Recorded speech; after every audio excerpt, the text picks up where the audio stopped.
Howdy folks, my name is Eric, and today we are going to be updating Debian 12 to Debian 13, Trixie. And this video is going to exist here in this Git issue. I will embed the video in a comment. And earlier today, I did this computer to make sure that I understood this process. And right now we are going to do this computer, which is the one that I am currently streaming from. So I'm not sure how that's going to affect the stream. I am guessing that probably at the part where it is downloading and replacing packages, OBS is going to need to restart, and so the stream will cut out. If you're watching this recording later, you'll probably just see that all edited together, nice and easy. But if you're here with me live right now, then it will probably stop at some point for maybe up to 10 minutes or so. And yeah, so some risky updates while we are live. Let's just go ahead and get right into it. I've done this already, and there are some things that I'm going to skip through. I will link this guide, which is just the official update guide, in this Git comment, which will also have, the uploaded video. But, there's some preliminary steps that it lays out here, inform your users, make a backup, prepare for system recovery. And I'm not going to cover that stuff because I don't really need to do that. I'm good to go. But you should definitely take a look at that before doing this because it's important and you don't want to lose data. So, upgrading to Debian. Actually, let's just make this a little bit easier and put that one there and this one here. Okay, and we can go to my home directory. Cool. So we are starting from pure Debian. And the first thing that I need to do is check my sources list. So I think that mine is using the old apt style sources. We can see sources.list. And yes, this right here, this single line or two single lines defining the package sources for the apt package manager. This is the old format for adding lines to this file, and they are using a new format. So I'm going to need to update this file first to conform to the new format, and then to point to Trixie instead of Bookworm. Additionally, I have some non-Debian packages installed. We'll see that later down there. We can also see sourceslist.d and everything in there. So actually the Brave browser I don't want to keep. I'm just going to uninstall Brave browser.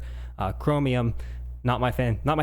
I like Firefox. So yes, but element.io, I do need that one. And on the computer that I tested earlier, I also have Element installed, so I know that this does work from from Bookworm to Trixie. So we're good to go there.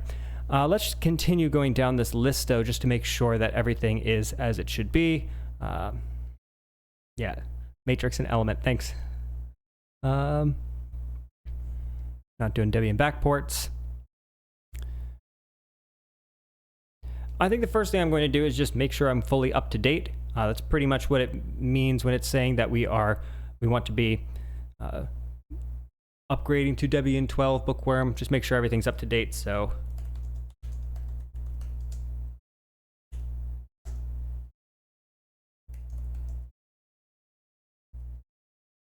And there will be several points here where I'm just going to stop and we're going to let some text move around on the screen, and that's going to be fine. So fortunately, this isn't a very intensive process. It's actually more intensive an upgrade than actually any other upgrade that I have done. So, moving from, one version of Windows to the other, I haven't done that in years. And such as life, just letting things compute. Yep, gives us plenty of time and makes your job a little bit easier. But yeah, so, if you're going to upgrade a Windows install, it's been well over a decade since I've done that. And so we'll just go ahead and restart all of these. Hopefully that doesn't stop the stream. Yeah, so it's been a long time since I've done a Windows update, but as I understand it, it's a pretty automated process. You kind of just plug in the new CD and all the new stuff, and it will kind of take care of itself. And the other operating system that I am pretty familiar with is, okay, let me back up a step. Mac OS is a fully automated update process. When you go from one version of Mac OS to the next, I think they release one every year, you kind of just plug it in and let it do its thing, and when you come back, magic, it's done. And that's pretty nice. I've also have a lot of experience with Arch Linux, which is a rolling update system, so you actually never need to do something like this. You'll just kind of continuously update your packages and things will stay up to date in the background. Debian here is the most manual process that I've actually done, where I have to manually tell the package manager to use this different release instead of the old one because they are pinning certain versions, I guess, maintaining the different list of packages for each release of the operating system. A little bit different and quite manual. Depending on how you have your system set up, you will probably need to do some slightly different things. So, go through the manual and make sure that you're doing everything correctly. But anyway, let's continue on. So I'm fully up to date. Let's see. Yeah, it is still a little bit annoying, but it's not that bad. You'll see that we'll be done here pretty quickly. Remove non-Debian packages. Now, so this was something that I had to do. On my other computer, the Latitude 7230, we talked about that in another stream, I had Element and Docker installed. And when I tried to update Docker to use Trixie, I had some problems with the PGP key signature. And rather than trying to debug that while actually trying to update my operating system, I just uninstalled Docker and moved on without it. Element, however, I did not uninstall. There's another part where it will tell you that the update process will uninstall things automatically if they aren't supported. So I don't think this was totally necessary, but since I was getting errors with the PGP key for the Docker package repository, I went ahead and removed those packages. But I don't have that installed on this machine. In fact, we can go ahead and see what I do have installed that does not come from Debian, like this. Brave Browser. I do actually want to uninstall Brave Browser. What about those Linux headers? I think those are fine. And Minecraft. Do I want to uninstall that? I think I do. Yes.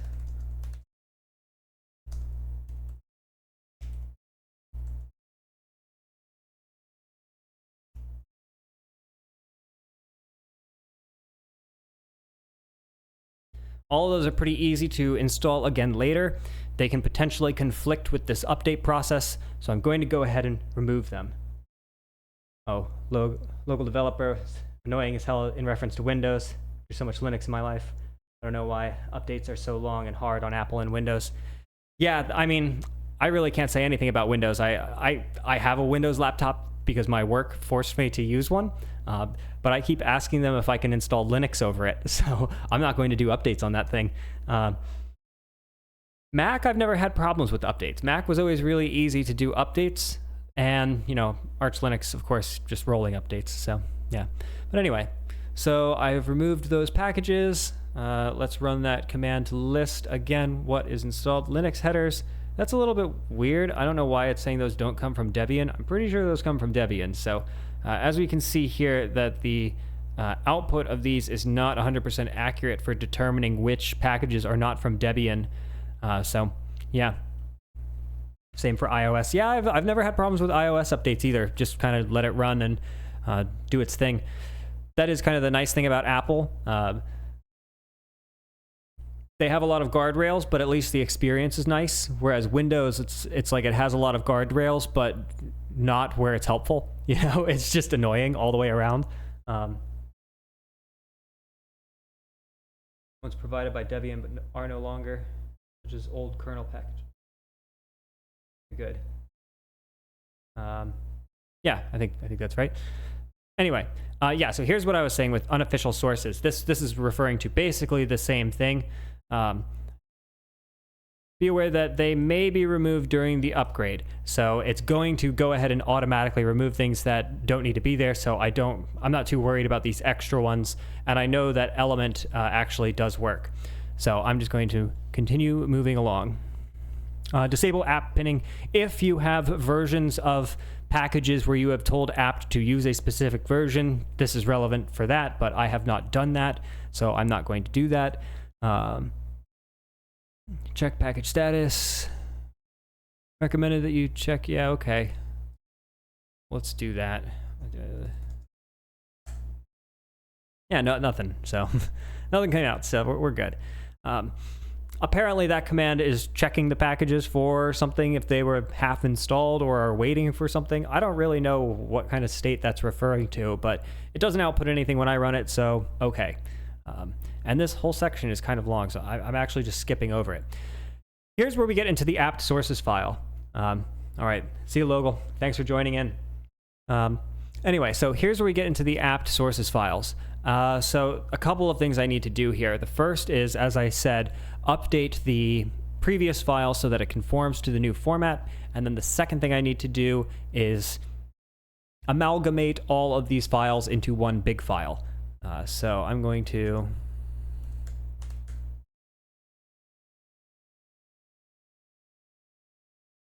So the sources.list is the main one. And actually, I'm going to make a directory on my desktop called apt so I can create backups of these. Sources.list to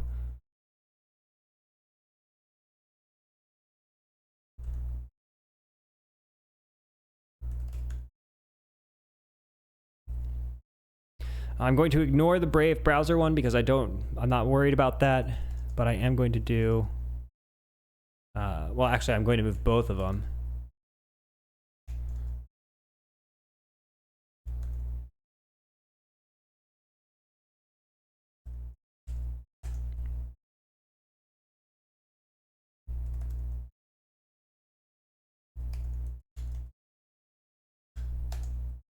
Okay, and now I'm going to take the original one and I'm going to, well, how am I going to do this? Yeah, let's just cat.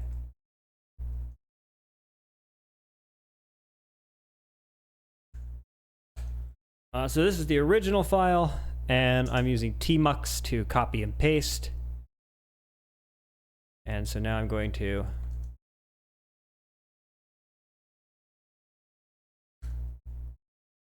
and it says to call it debian.sources and put it in the sourceslist.d directory. So I will paste in what was originally there. I'm going to make this one smaller, actually.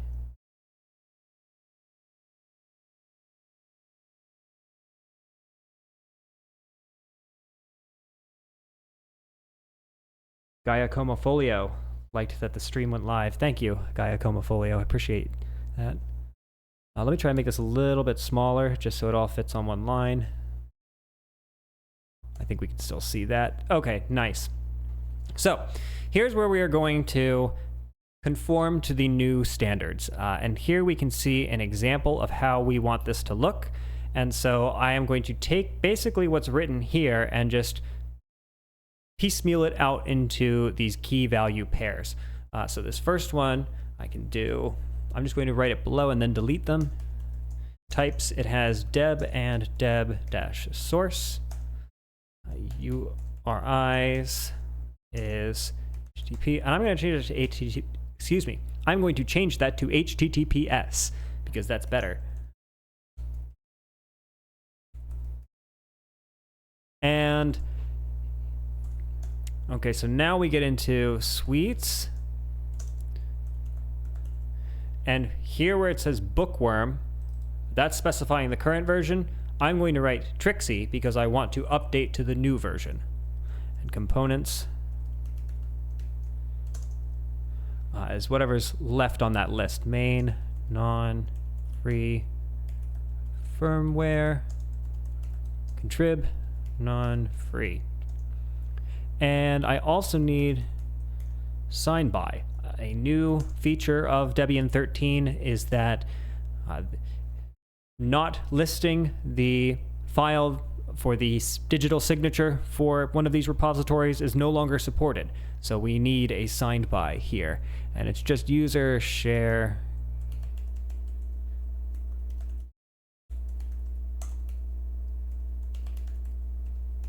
GPG.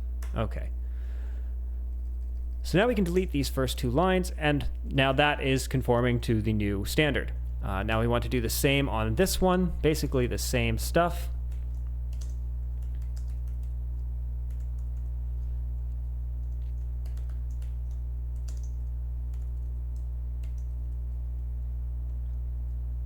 Now let's switch to HTTPS.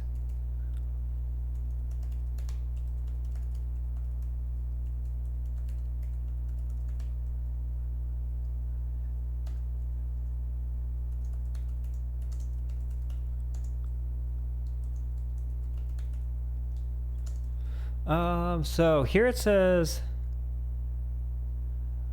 interesting. Did I do that on the same one? Let me check the one I did this morning, because that does not look how I remember it. No, okay, I'm mistaken. So components is, suites here is actually Trixie security, not just Trixie. And I can see in the example they actually have Trixie updates here, but I think I have that separate here as, yeah, a different one. So I'm going to leave mine as is. Components for this, main, non-free, firmware. Did I spell everything correctly? Looks like it.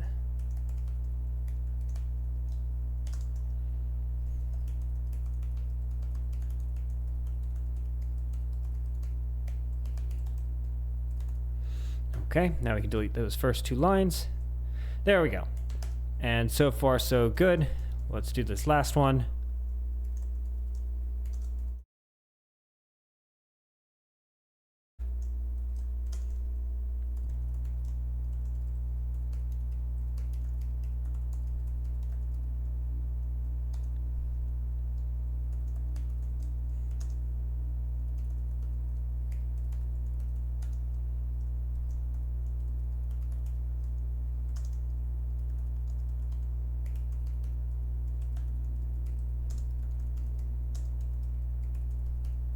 Okay, so delete these. We need our signed by, which I assume is going to be the same. I don't actually. Double checking on my one from earlier this morning, it was the same. So let's also check this file for all instances of the word bookworm, and just change it to Trixie. Okay, there's another instance of bookworm up top.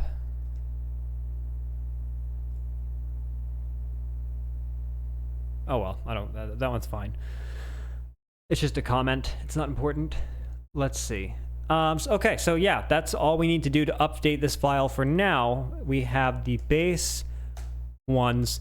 They are both conforming to the new standard and now pointing to Trixie instead of bookworm. See where we say suites, they all say Trixie. And that's all you need to do for that, except I need to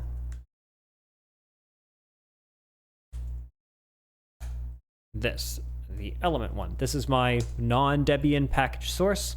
I'm going to copy the line from that file, and I'm going to add it to the very bottom of this file. And I'm actually going to make this conform to the same format. What we can see, there are actually some extra fields here, and we'll just add those in as, actually it's just this signed by. In the one that I did this morning, there was another field, and it was for the Docker. Yeah, Docker. I had to add a architectures option, and it was just added as another field at the end of the list. Architectures with a capital A, AMD 64 as the value. And that one actually didn't work, so I don't really know what that did, but I did get that syntax from the documentation that is available somewhere in this guide. We don't need to worry about where. You can find that. But anyway, let's also make this one conform to our standards.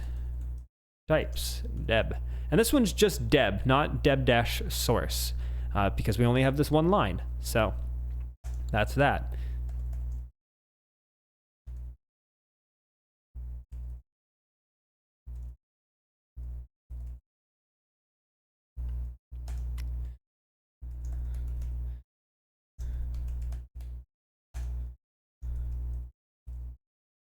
And on this one, our suite is default, and that's because, I don't know.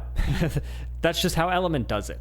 I tried putting Trixie in for my other install, and it didn't work. It couldn't find anything for that, but by default, the value here is default, so we'll just leave it as the default, which is default. Components are main. That's it. But we also need our signed by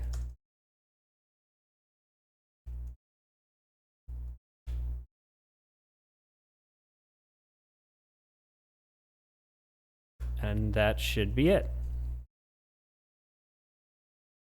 Okay. Let's see.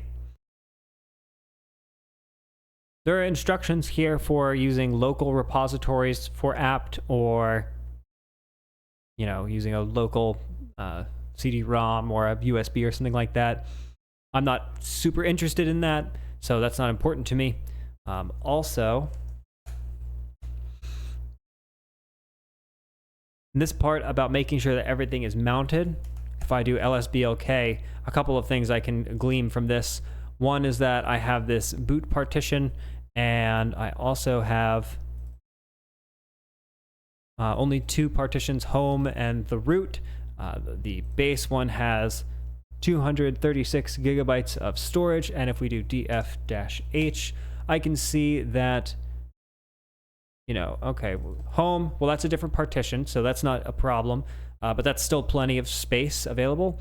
And then /boot is rather full, but only 37%, and / is 38%. We have plenty of storage in all our partitions to do this upgrade. We don't need to worry about that, but do check.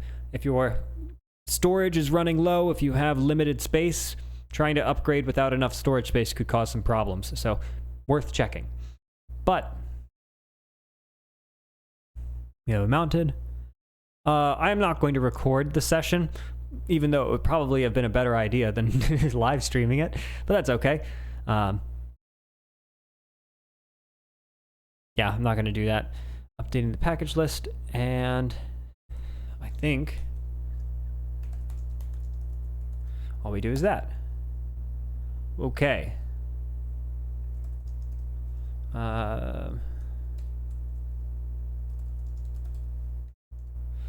Something I did wrong.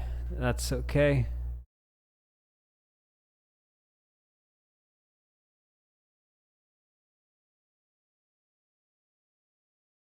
I probably just typed something wrong. What's wrong here?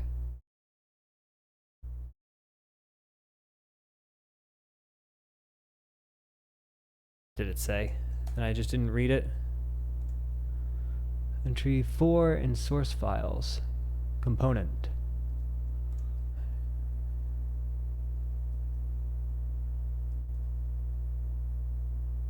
COMPONE components. Those kind of errors are actually the hardest to find, and when you're on a live stream, it's kind of the worst. We can see that these, the output here is pointing to Trixie, so we can know that that has at least had an effect.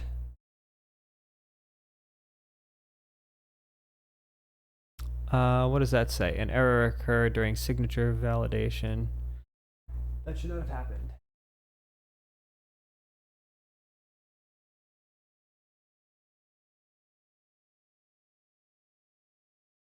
Interesting. What happened here? Did I type that name incorrectly? Because this worked earlier. User share key rings.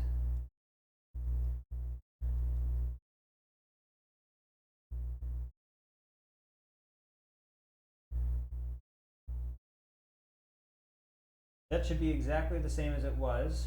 So archive keyring, I think, might be the problem. If I exit out of that and let's see. Yeah, see that? I typed the file name wrong. Let's copy and paste the file. We don't need to. I just need to type archive into keyring.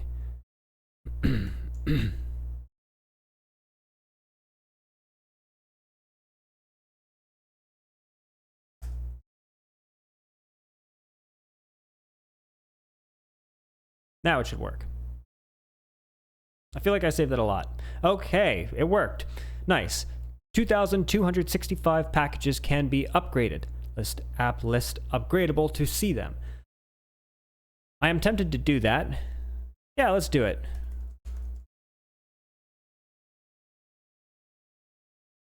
And let's do less. And I want to just see OBS. Yeah, OBS is in here. OBS Studio. Okay, so this is going to be reinstalled. So this stream is probably going to stop and do something. We'll see. But we're going to proceed anyway. That's okay. If the stream does cut out, I'm just going to start it back up. So if you can just wait a little while and I'll be back with you. Let's see. We've updated the package list. We have made sure that we have sufficient space. There's extra things you can do in there, but I'm good to go. Minimal system upgrade. Okay, so here we go.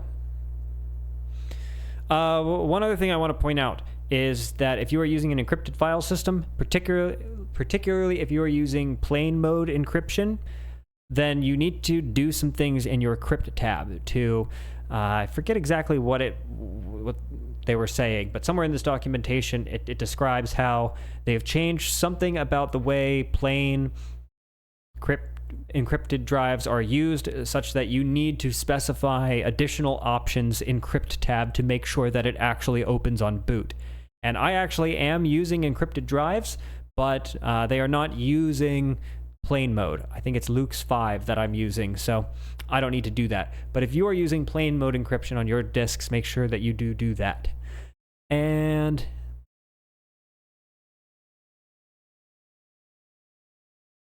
I just want to make sure that there's nothing else that I did. Update those.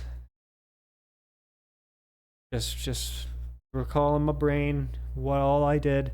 Yeah, I think that's the next step. We're going to do 2 steps. The first is upgrade without new packages, and then we are going to upgrade with the full upgrade.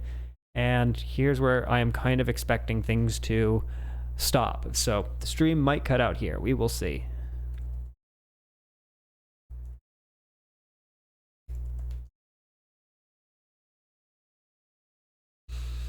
Let us pray. I do want to continue. We can see that I only need 107 megabytes of additional disk space. So, yeah, I have plenty. Don't you love it when your computer does thousands of changes all at once in the background? A little bit stressful. So after we finish this, I'm going to have to do a reboot at some point. We'll do a little bit of a tour of what's new on Debian 13, and then there's actually a release party that we will be attending here virtually. I'm going to bring that tab over.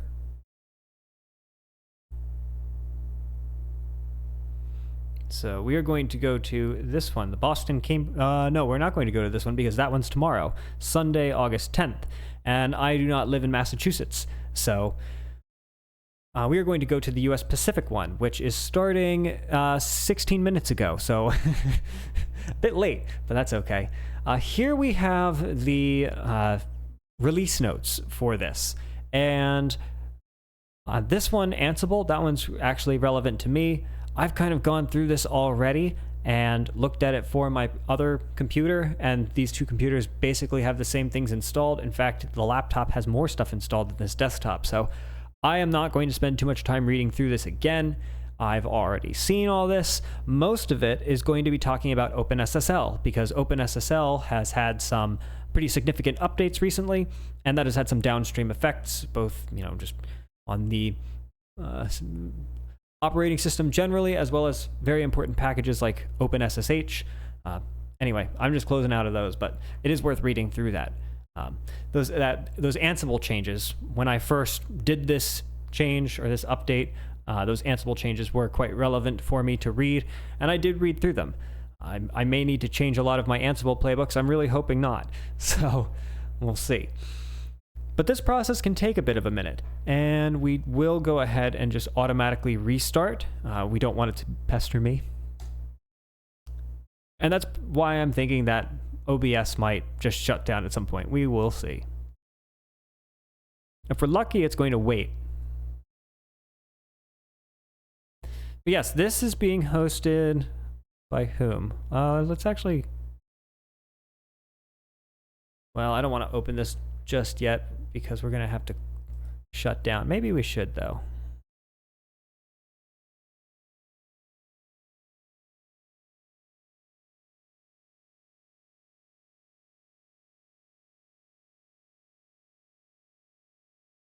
Microphone.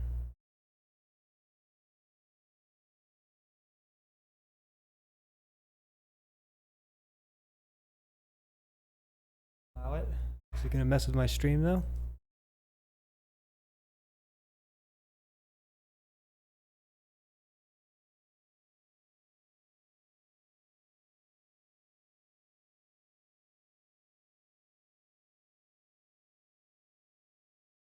Why can't I join?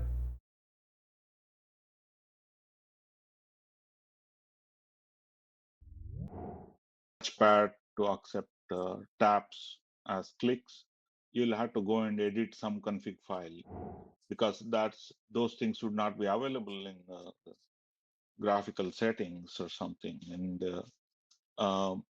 these I'm days, muted. it's not a problem, right? Debian works as well as pretty much any other user-friendly version of Linux, and the added advantage is so many packages and such clean install and auto discovery of drivers. In Arch, when I install, it's very hard to get the drivers all lined up properly. Debian, you just install and it runs. Yeah, I know a few Arch enthusiasts, and a lot of what I see from the pain and difficulty on Arch, I think is sort of a Arch is architected. I think part of the Arch design philosophy is to be as close to and as unchanged as the source is original. So you've got, rather than a nice uniform way of things being put together that are oriented towards the distro, instead you've got a whole lot of things oriented whichever way whatever developer wanted to do for their own little software project, and then you try and get it to all run together under one operating system. And then you wonder what a little rough around the edges. Yeah, I do run Arch. I love it, but it's I don't know. Debian, I always come back to Debian. Yeah, I think Debian is by far and away the best distro out there. It's not necessarily the best for all scenarios, but for most things overall, definitely best. And also thinking of all the upgrades I've done over the years, I've never hit a really serious problem. I've occasionally hit some different glitches along the way. So I think one of the first ones I ever hit many moons ago was I ran into like one bug in one of the scripts on one of the packages that was being installed. It was pretty easy to find. I just went in there and changed like one character of the script. It was like a little syntax error, and ran it again. It was off and going. And let's see, what else have I hit?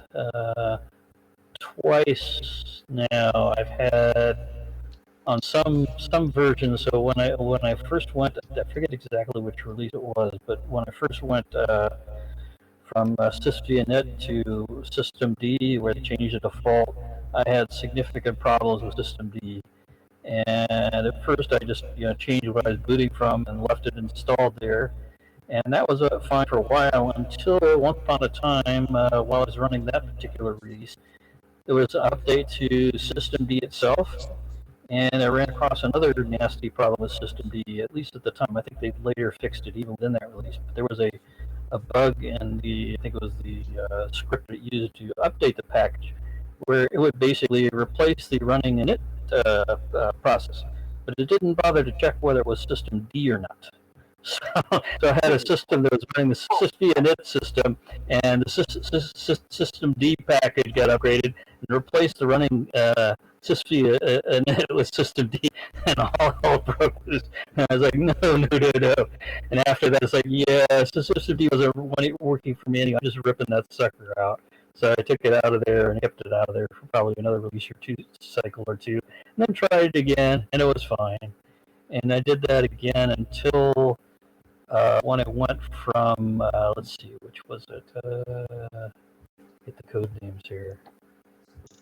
From, yeah, Buster, from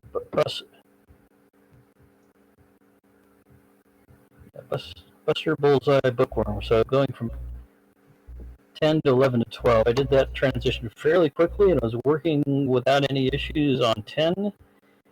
So when I went to up through 11 and 12 to Bookworm, I didn't run it on 11 long enough to know whether it was having an issue or not.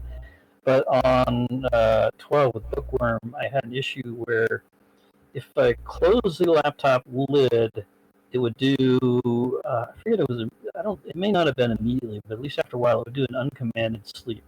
And I went through absolutely anything and everything in terms of documentation and trying different stuff to try and get that behavior to go away, because this laptop it sort of runs almost as a quasi server because it has virtual hosts and services and other stuff on it. It mostly just sits at home anyway, and I don't want the thing going to sleep just because I closed the lid, and I could not find a way on Bookworm to disable that behavior. So eventually, I found out because when I tried with sysvinit, that was not a problem. It's like, okay, we're gonna pull this systemd off there for now and go back to sysvinit. So may try it again with Trixie, see how it does, see if that problem's gone, or if I can otherwise get it configured so it doesn't do that. But yeah, I could not find any way on Bookworm to stop that behavior, at least on my hardware. But then again, my hardware is I think a little over 10 years old now, so it may not be the most common thing out there.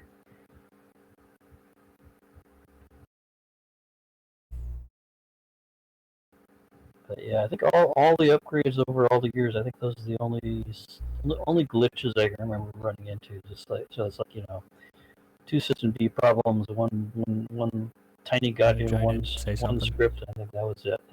And that's over like about that's like over 25 years of running Debian.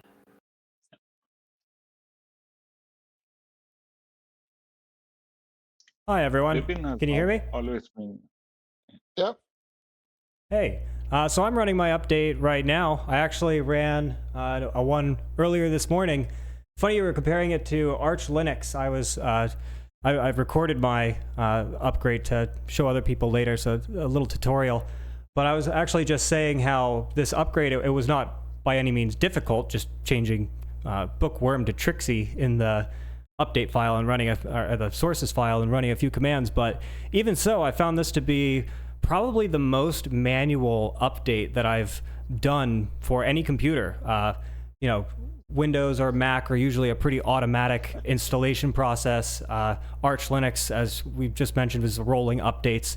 So, it was really easy to do, but even so, it was quite manual.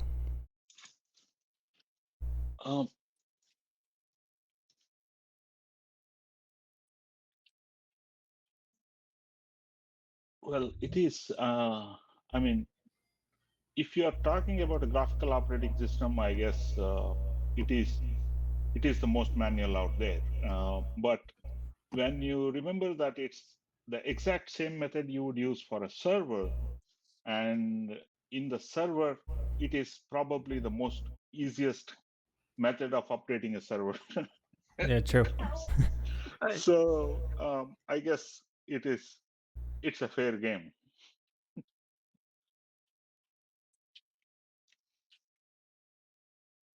Yeah, just did my upgrade for my server this morning and just rebooted it.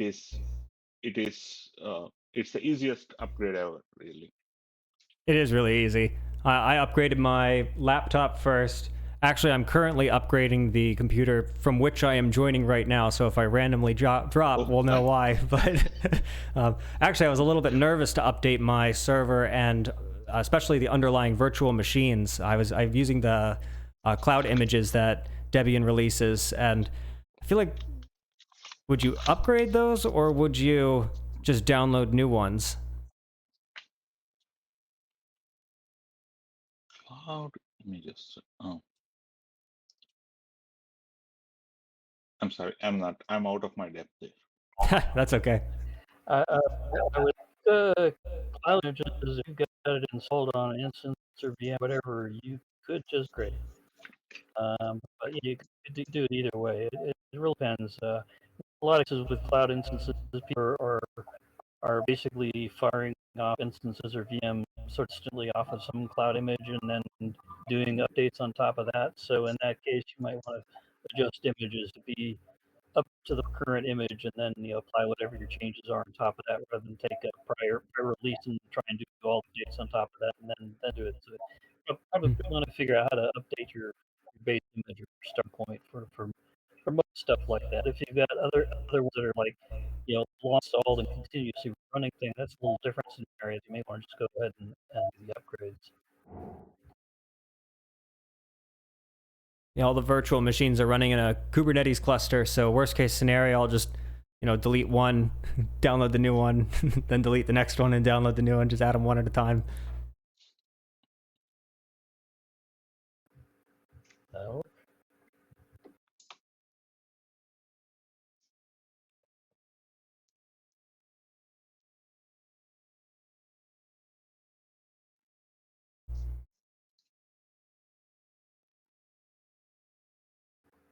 Want to see the poll about ZFS? And yes, I'm using ZFS, and I've been using it for quite a number of years. I'm not sure exactly how many. I'm thinking 5 to 10 years, something roughly in that range.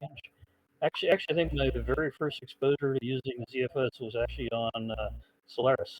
So if I count that, it goes back probably close to maybe not 20 years, but I'm thinking 15 years.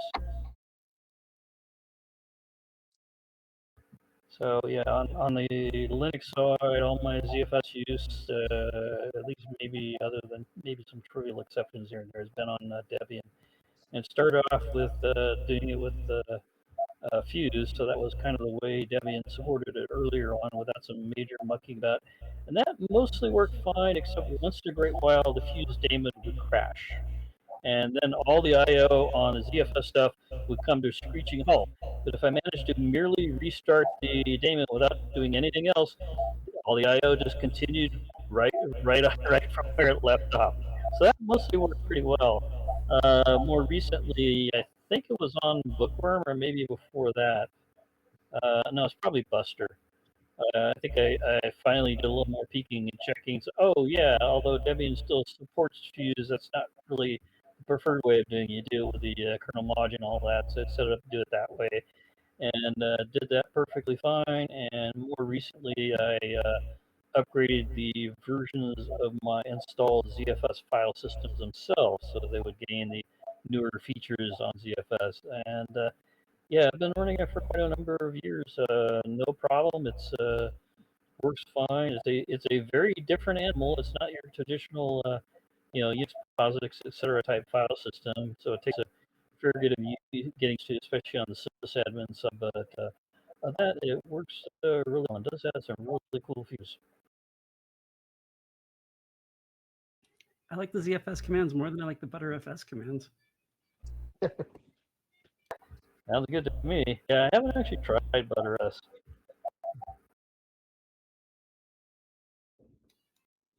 It's like ZFS, but not as feature complete. And so I've only used it on like desktops where I don't actually need RAID to work. Yeah. But you can do sub volumes, which is kind of useful. Well, when I look at things like ZFS and Butterfest, those are the things I think sort of thinking around that are sort of combination of both file sim and volume management into one. Yep.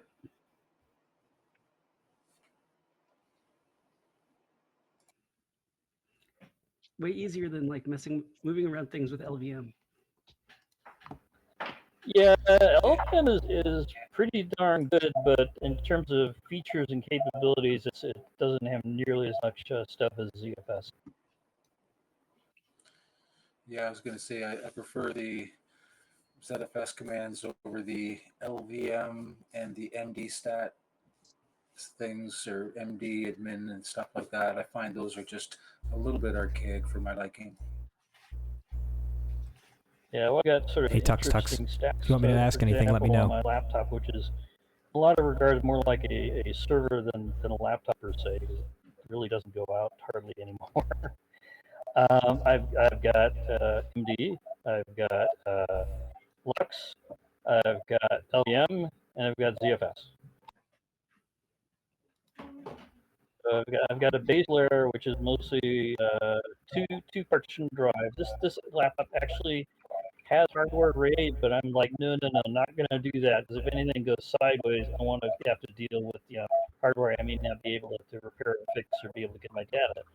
So I do very bit of partitioning.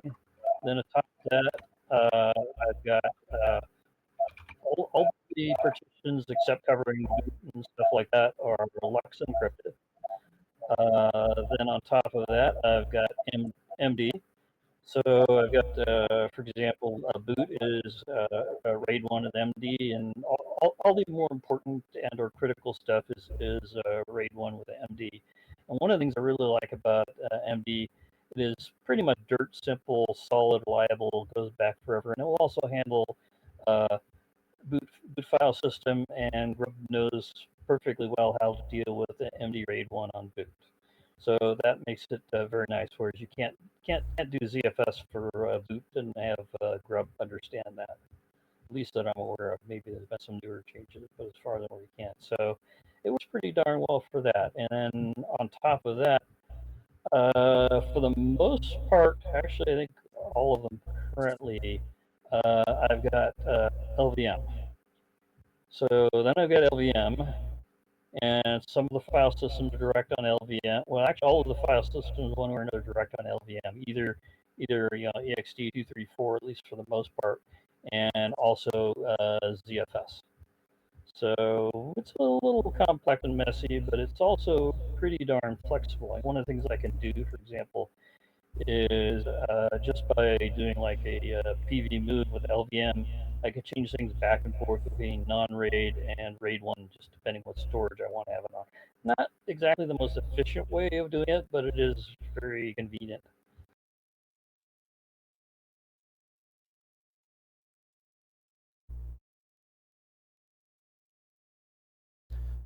I know very little about that. A couple other features on ZFS, sort of the main ones that drew me to it is when I first started using ZFS on the laptop, I had a lot less storage capacity. I was dealing with a fair number of ISO images and VM images. And one of the things I was able to do very nicely with ZFS is there's various trade-offs I could have. So one of the ones I could do is like, yeah, I'm going to turn on the deduplication, and I'm going to turn off the tightest, most aggressive compression it can get.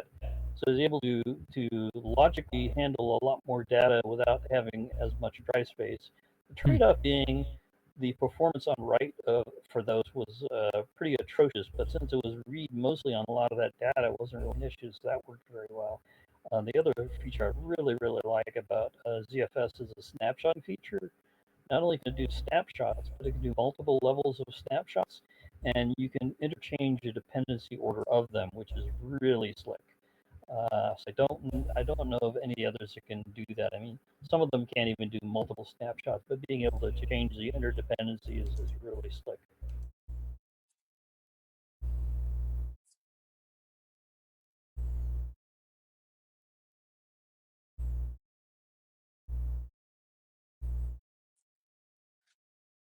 I'm not really sure how this works. I was fond of ZFS send, doing a snapshot and then replicating, moving a user's volume from one disk that's full to a different disk that's not full was really convenient. Yep.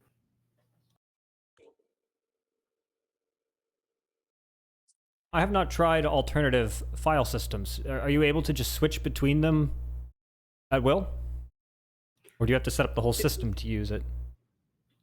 I think in most cases you have to wipe the partition and reinstall. So Okay. be good at backups. Yeah. No, not necessarily, but it also does also depend what file system. So, for example, if you're talking about the root file system, that would be much more challenging. Right. Likewise, user is actually nowadays user would be similarly challenging because things are exceedingly dependent upon user. Others, probably down to single user mode or equivalent, you can change them over, and pretty much everything else is not an issue. So yeah, you can't like migrate data from one file system type to another. But other than that, once you set up the file system, you can generally copy the data back and forth and kind of go from there. There was a hack that can convert ext4 to Btrfs. There was some. Yeah, I remember some sequence of commands that can go.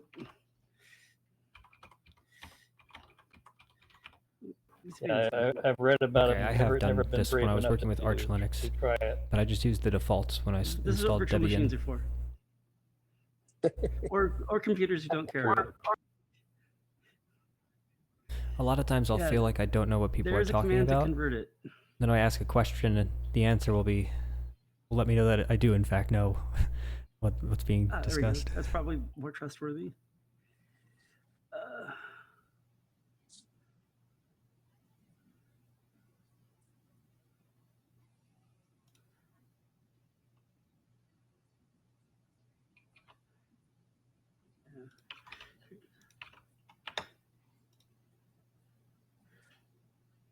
Has anyone thought about trying to make the Debian wiki better? I feel. I heard it's an intelligence test. I periodically land on Arch, and I'm like, wow, you guys have put so much effort into like documenting everything. Arch's wiki is really impressive. You pay for it on the forums, though. Yeah, well, one of the things I often do say about Arch is they do have a darn good wiki, and of course there is a reason for that. Is at least from my understanding, that is kind of their primary documentation, so it pretty much has to be good. Yeah. Whereas Debian's wiki is it's sort of like a supplemental, also information, mostly non-essential stuff. So it's a very different purpose.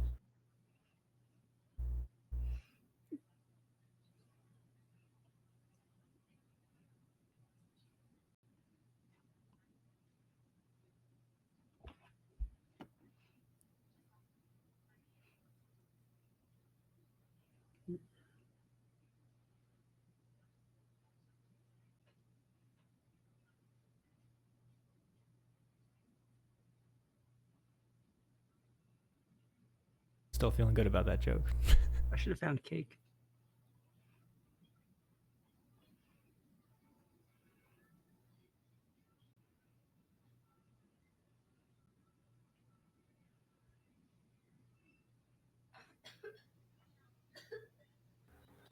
Yeah, didn't do or think of cake, but the release, last release, I happened to be, I was at a Linux meeting that day, and I did bring cookies and some more or less red pink colored icing to make do-it-yourself Debian swirls on top.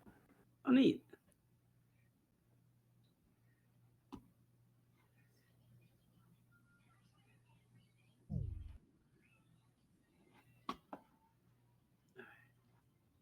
Oh, somebody went away.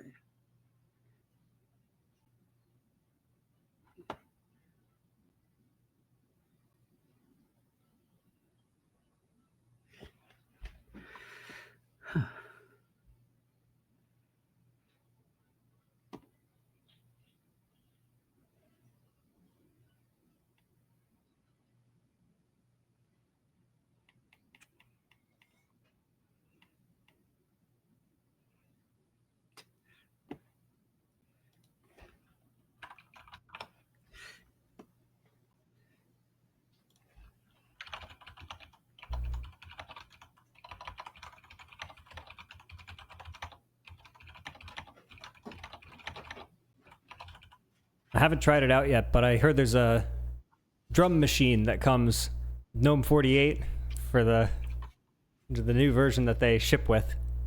I'm looking forward to trying that. Drum machine? Yeah, let me see. I'll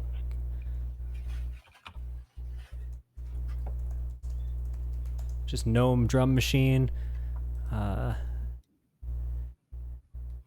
It's maintained by Alireza Shabani from Iran. But yeah, it's like a,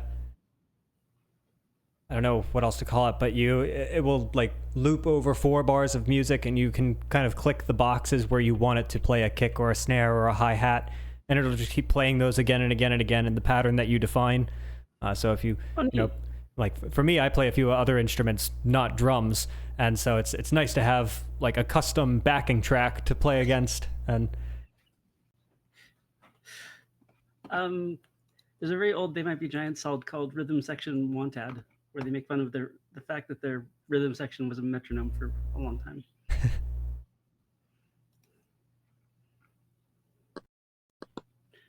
think it's called Hydrogen, or at least that's what I searched for drum machine, and that's the package. I think this one's just called. The name sounds familiar. It used to be someone who actually bumped into him a couple of years ago, but one particular Linux user group meeting that I went to, used to go to quite regularly. He would be there also, but he did a lot of music composition on Linux.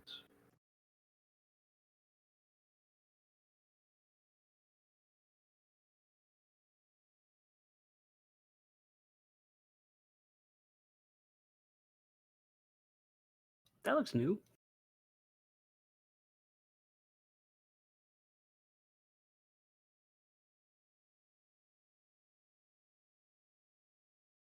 Okay, so now I just need to run the next step, which is this full upgrade command right here. Cool, thanks for sharing.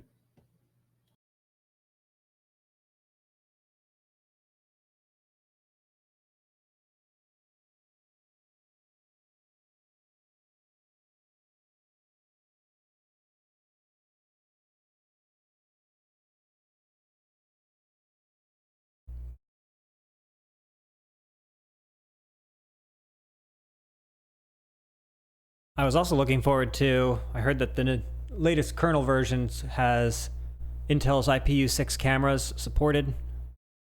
The drivers are supposed to be included, but upon the upgrade, it did not work out of the box, unfortunately. But at least it's detecting that a camera is there. It previously didn't. Check for firmware? Yeah, I'm not sure if what I need specifically, but I just installed it and tried the camera and saw that it didn't. It crashed, but in a new way, so that's kind of exciting. It's like, with some of the Wi-Fi cards, there's a list of things that show up in non-free firmware that you need in order for the card to work. So you'll usually see, like, if you look at dmessage, there's usually a log about looking for some firmware package and couldn't find it.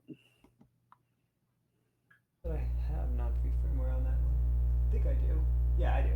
Okay, I'll check dmessage. What did you say that was again?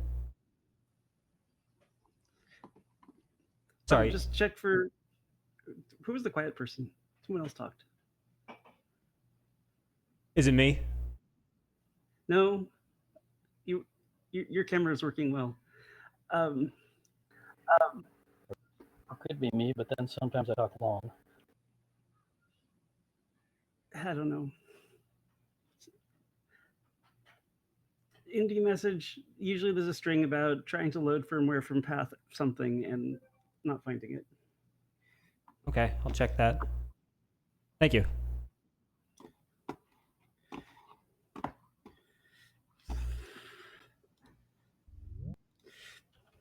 Hello.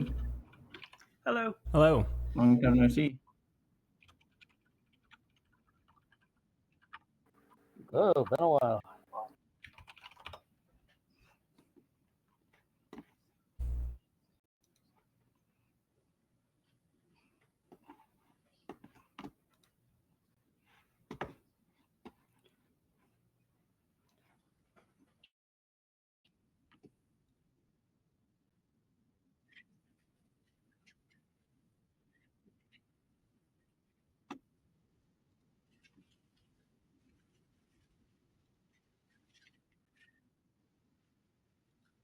So how much does like the release process still matter? Like the code name appears some time ago, and you can start upgrading before the official release. And the official release seems to be mostly about building the CDs. So what do we actually do? Well, a whole lot of stuff changes in terms of what it says is stable and what's being recommended and so on and so forth. So probably at or shortly after that time, or moderately after that time, a whole lot of folks shift from what has become old stable to stable. So it's kind of a big deal in that regard. Also, it picks up official support.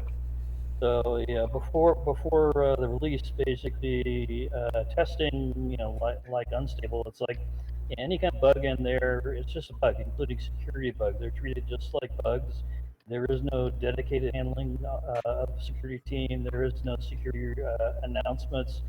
So a lot of differences like that. So once it's actually stable, you've got an entire dedicated security team. You've got the Debian security announce list.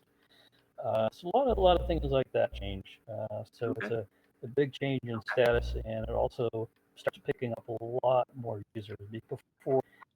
Before stable release, a lot of either there's kind of I'm not gonna touch, not gonna do it yet, or not gonna put it on anything to production. We'll wait to stabilize and release is stable and security support. So those are I think the main kind of differences. Probably there are odds and ends I'm forgetting, but that's mostly it. Okay.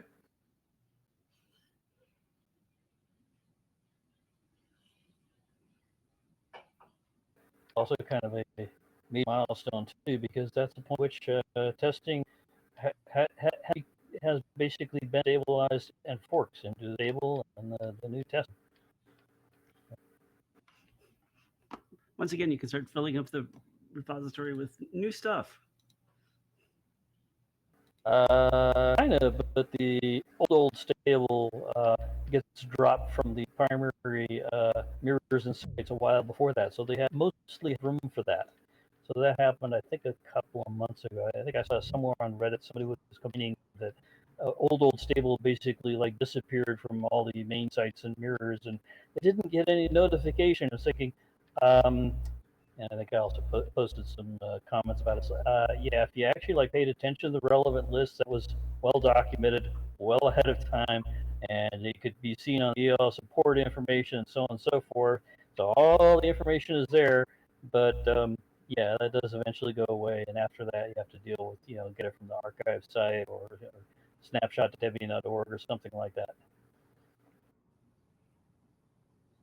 No one wants to read lots of things. Reading is so hard.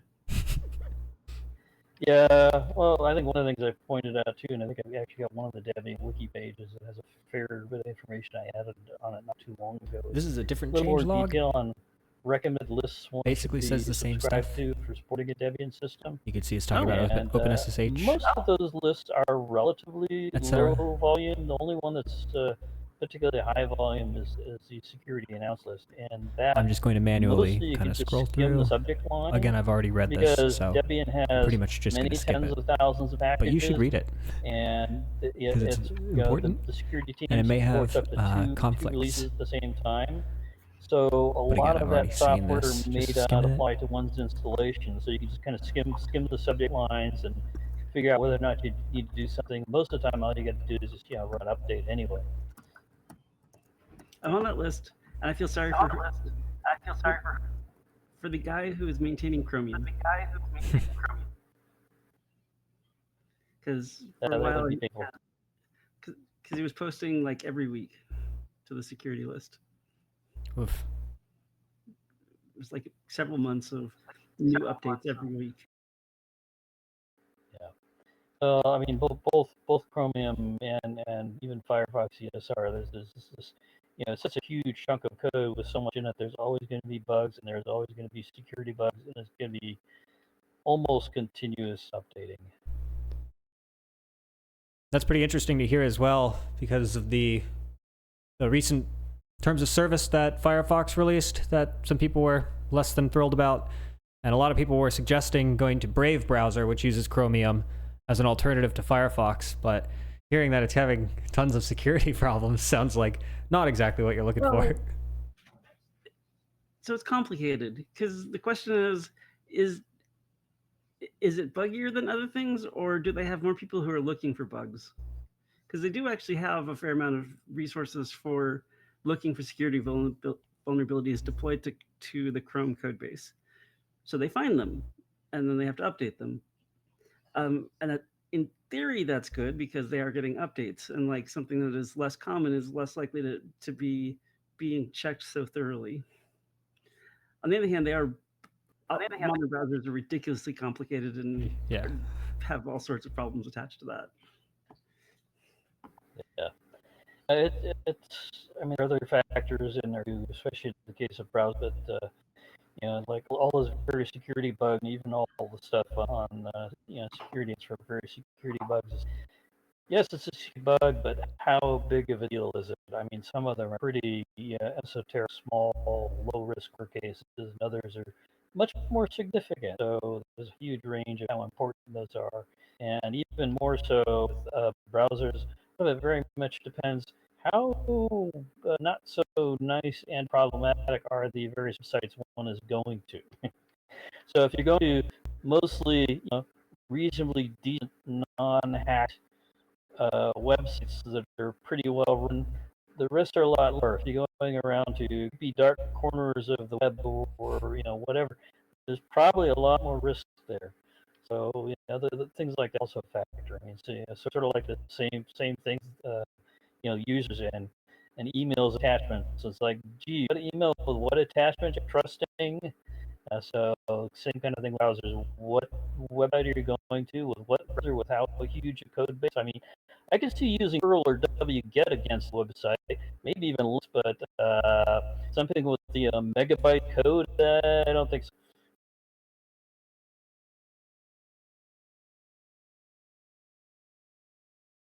I think some of the malware sites will actually check to see if you're using it curl or wget and serve you different content than if you're using the vulnerable browser.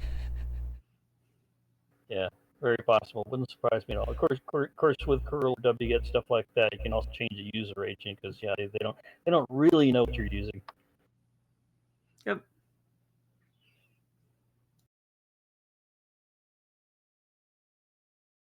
I remember even years ago, I was helping somebody get their Linux system set up in San Francisco with, I think it was either AT&T or Pac Bell at the time, I forget who it was, with their DSL service. And of course, the ISP is like, yeah, we don't support Linux. It's like, yeah, whatever, don't worry about that.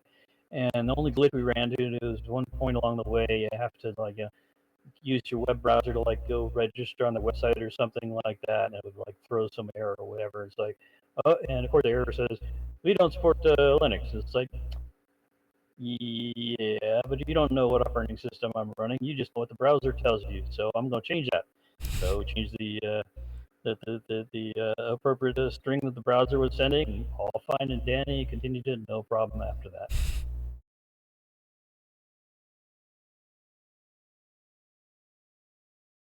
Yeah, I think the most annoying part of the whole process was taking all their Microsoft Windows and Apple Mac OS specific instructions and translating them back into generic network configuration instructions.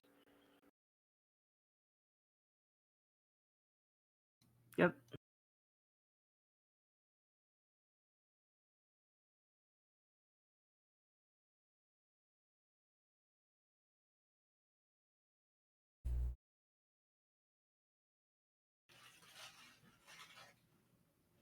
So what brought other people to Debian? Well, I was on machines using Proxmox, which is based on Debian. Okay. I wish it would be nice if Debian would take Proxmox's mirroring of EFI partitions. Like they have a thing that uses systemd boot. So if you have, for example, a ZFS RAID mirror, and you can have two EFI, one on each drive, you'll have an EFI partition, and it'll make sure the kernel is in both of them. So it doesn't matter which drive you boot from. They both have the up-to-date kernel options. Oh, that's neat. And just a bash script around systemd boot. Okay. Yeah, I know. Not too many months back, I did sort of a forward proofing on my SSD drives because I actually had replaced an older one that had finally given up the ghost. I think it was about maybe close to 10 years old, and basically changing everything from well, of course, only 2 drives, but changing from MBR to GPT partitioning and setting up an EFI partition, and also set up a boot partition for backwards compatibility and all that good stuff. And yeah, the one of the thing I'd like to do, I hadn't figured out a really slick way of doing yet. Is like, gee, if I want to automatically and easily replicate the EFI partition, I mean, ideally, I'd like to have it be like a RAID 1 almost, but it's like, how do I do that in a way that works nicely with everything else? It's like, yeah, I can always copy it. Is there a better answer?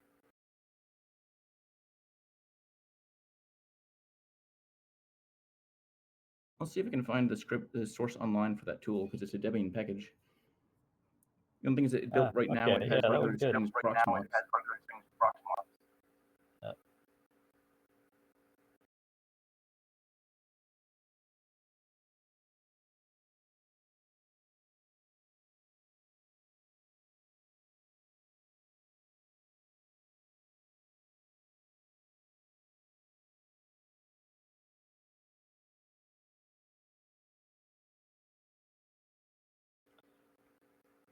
Yeah, one interesting, cool thing I remember from years ago from a talk actually on BSD is BSD has ways of doing things, handling file systems, the journaling, and so on and so forth. You can actually take a non-journaled file system like FAT and effectively turn it into a journal file system just by putting the appropriate layer and the stack on that. I forget the details, but I was thinking, ooh, that's pretty slick. And nowadays, I'm kind of thinking, like, well, you can kind of almost do the same thing with Linux. Maybe not quite as slick and easily, but there are ways of doing things, especially with lower level DM device driver things, where you can basically, essentially track all the changes, so you effectively have a snapshot and can do things like that. So not quite the same, but in the ballpark at least.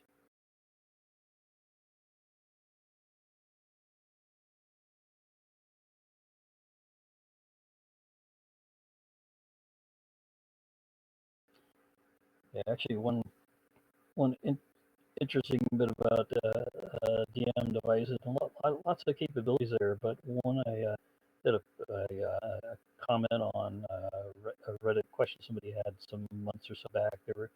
They had, I think their scenario was they had an older hardware RAID 5 system, and they wanted to migrate to MD based RAID 5, and they had a non-trivial amount of data. And one of the things I wrote up was how we could do that while minimizing the downtime. So you could basically use the lower level DM stuff to basically, it's like, okay, yeah, you take it down, you basically set up RAID 1 between your 2 different RAID 5s, and then you bring it back up, and then you're online again. And you just wait for the dang thing to sync. Once it's all done syncing, then you just take one more outage to basically, take it down, break down your overlying DM device RAID 1, throw that away, and go direct to your target RAID 5, and you're done. And that way, you have only like 2 relatively short downtimes. Everything else remains online the entire rest of the time. So, yeah, the DM drivers can do some pretty cool, interesting stuff.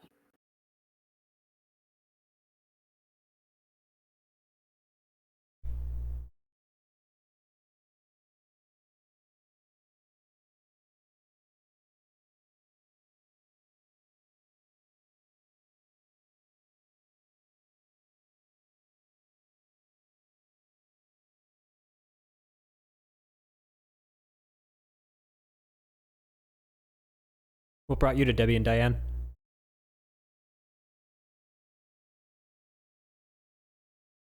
There weren't many choices back then. Depackage and apt was way better than tar files. Like, I started when I first started using Debian in like 1998 or 1999. So it was like Slackware, Red Hat, or Debian. And then I was just lazy and stubborn. Like, Geeks or Gooks or however you want to say it is pretty neat in its own special way. Like, software is getting more complicated, and it is difficult to figure. There's a lot of hacks that people are trying to deal with managing dependencies, because if you have a system, the larger your system, the more likely you are to have software that will have conflicting needs for dependencies. So like something will have different versions of what library needs very frequently. Debian kind of tries to resolve it by fixing the libraries. A lot of other groups are trying to solve it by just ignoring it and like throwing everything into containers. But then the updates, I don't think the updates ever happen. It becomes too easy to just ignore it. So like there's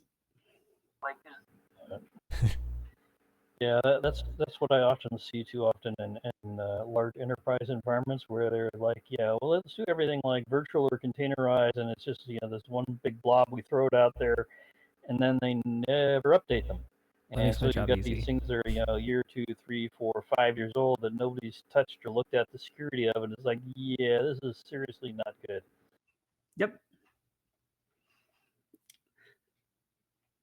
It's like, it becomes difficult to audit things as you add more and more layers to it.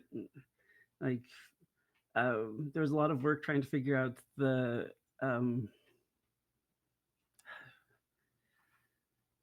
JNI Java bug, whichever, it had a clever name, but where you could get root by messing with the logger through an environment string. And Log4j. Is it I think Log4j or something like that? Yeah, and that was just so deeply buried, and so you had to dig through so many different packages to find out if it was actually embedded in something. So on the plus side with Debian, it becomes easier to tell, oh, we have this one copy because we have forced everything to not use embedded copies. So updating is easier, which is good. But then there's the problem of like making everything consistent, which is also difficult.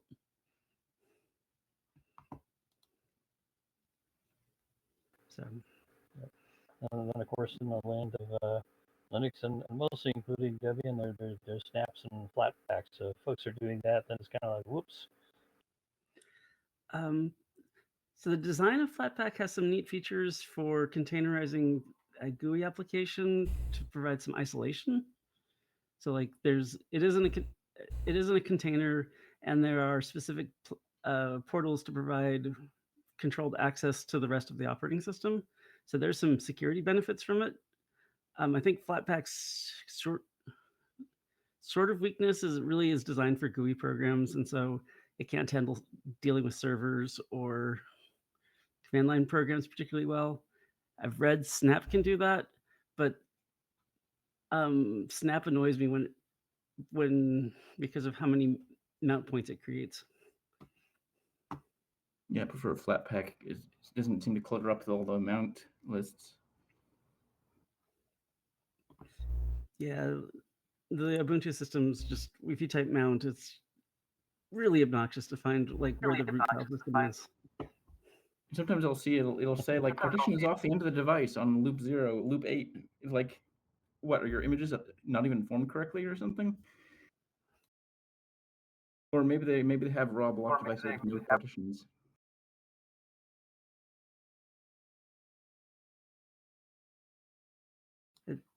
It's just stacks and stacks of image or file systems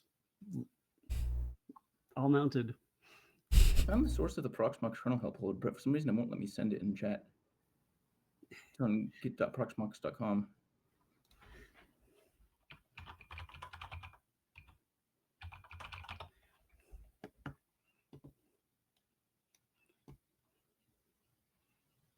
But it would be nice if Debian would add that sort of thing directly. Yeah. Was it? If you just you search for Proxmox kernel helper hyphenated, that's the name of the package.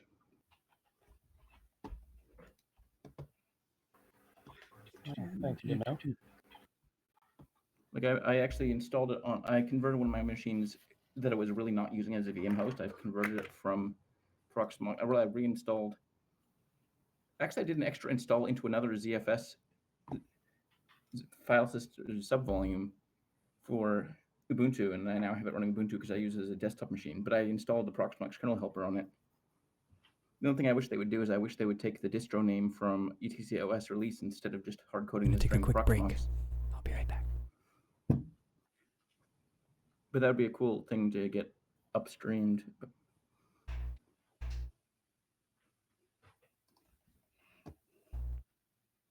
What's this do? But basically what it does is it copies the kernel images themselves to the EFI partition rather than having a separate boot partition. Oh. Yep.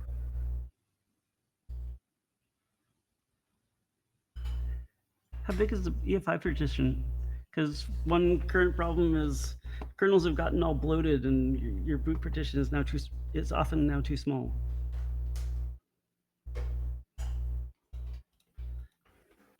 Yeah, I added a fair bit more space in those when I redid my partition layouts a couple months back. So I should peek again. I think I went about double what was recommended for EFM at ample side. Because my boot partition, while still ample, they could fit, you know, 2 kernels or maybe 3 with a bit of a squeeze, but that was kind of about it. It's like, yeah, that's good for having been able to hold that for like more than a decade, but that's probably not going to last me another decade. So you just want to go through and redo all the partitions on my drive. I figure I want something that's going to last me about a decade or more, even if the drive doesn't last that long. I mean, next time I've died, I'll probably throw in something else and like do the exact same partition stuff. But yeah, it's good to have stuff I don't have to redo partitions on too often.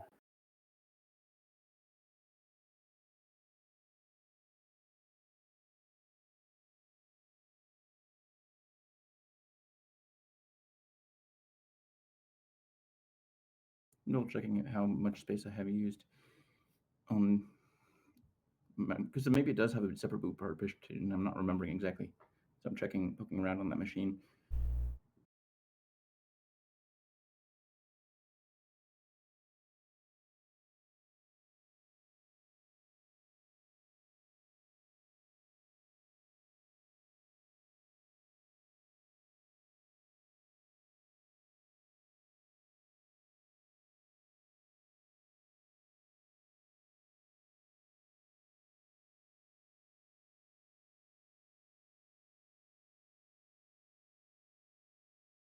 I think that between the stream, the video call, and this upgrade, my network is under heavy load, so the upgrade's taking quite a while, but that's okay.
Looks like on this machine, on my server machine that's running Proxmox, it has a 2 gig EFI partition, and I've used about 148 megs of it. And that's with 2 kernel versions installed.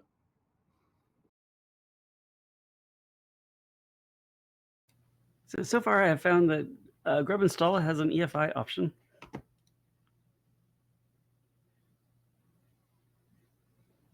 Too bad Linux doesn't have a thing like, apparently FreeBSD has a geom system that can keep two plain old file systems in sync, like mirroring, which would be nice for the EFI partition.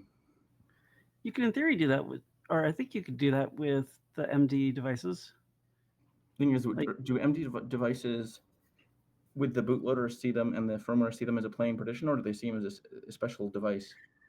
Grub can handle that for example, boot, but as far as EFI, yeah, I think you're kind of out of luck there. So the reason I was thinking it was working is if you do mirror, they're both being written to at the same time, and they are being treated as the same disk. And when I have had situations where when MD has broken, I could still like mount the file system as a regular file system and access it. So as long as the access is read only, it probably would work.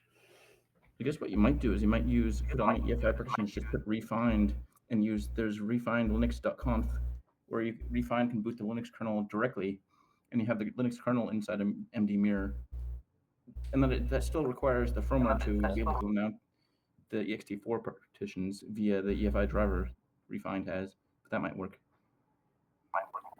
Another that kind of jumps back in mind, I thought about it earlier, could possibly, it might be a little ugly to set up, but would be functional. So I was doing a written one mirror of EFI at the software level on the RAID. Basically, again, come back to the driver devices. Voice is breaking up. So if you set up, oh, sorry.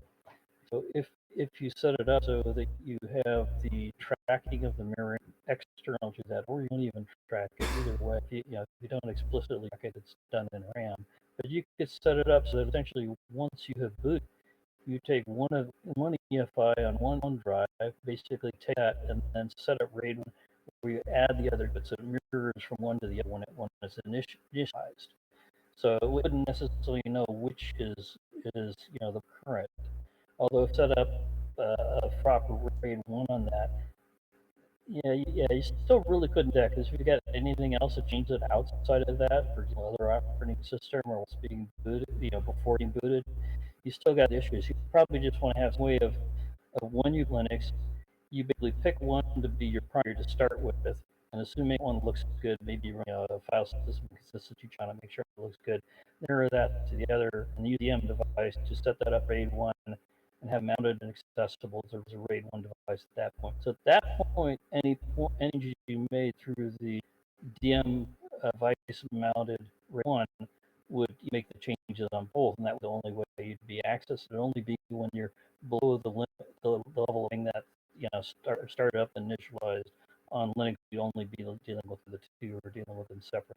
So that'd be a way. It's maybe not super slick. It would be very feasible anyway.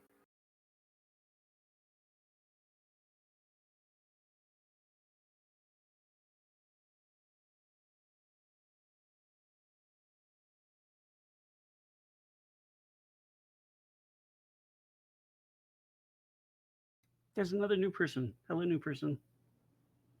Oh yeah, in the chat.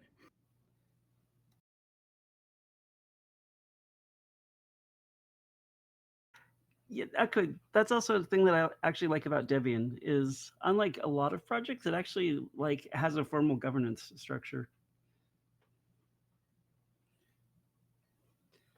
A lot of things are just like some random people showed up and are doing stuff, and it's not clear who's in charge.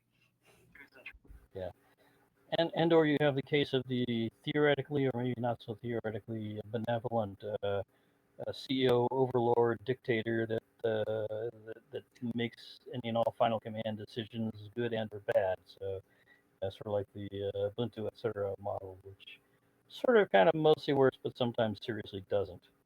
So yeah, I often do describe Debian and some of the stuff I've written on one of the wiki pages, sort of a mix of democracy and meritocracy. And stubbornness. Yeah, you were asking earlier about what brought people to Debian, and I was originally on Arch Linux, but then for the amount of network stuff I was needing to do with my servers, virtual machines, I wanted everything to be one operating system. Just I like everything to be consistent, and I gravitated towards Debian basically for that reason. Between the governance and the selection of all free software by default, it seemed like a philosophically oriented operating system pretty much above everything else, which really appeals to me. It is very clear if you're doing free software or not free software. Exactly, yeah. Yep. And the motivations therein. Like, Yeah, well, that was one of the very first things that drew me to Debian. I mean, before I even started running any Linux at all, I was kind of hearing this chatter about how Debian is set up and how it's more or less open source oriented and has the other pretty significant, lofty, good, decent goals. It's like, yeah, that sounds like the one for me. So back in 1998, when I was seriously researching Linux distros at the time, thinking, see, which one do I want to jump to, because I was going to be transitioning from Unix to Linux. It's pretty clear to me that, yeah, Debian was definitely the one to go for, and I have never regretted that decision. yeah, unlike Ubuntu, we didn't put ads in apt. Yeah, I was really mad yeah. about Also, that. don't like exactly, and never done thing like defaulting to selling people's services to Amazon or something like that. Ubuntu is the Windows of Linux.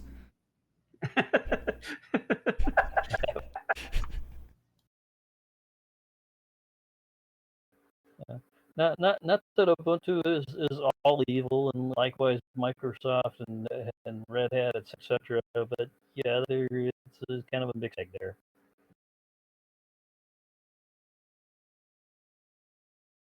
On the other hand, Oracle, yeah, was evil.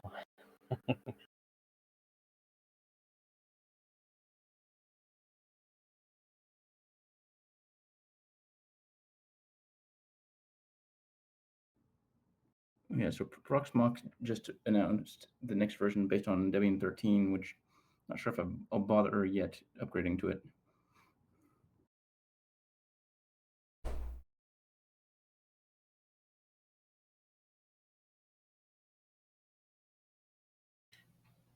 So, Proxmox is like a virtual host management thing. Yeah, it's Debian with some extra packages like a web UI for managing VMs.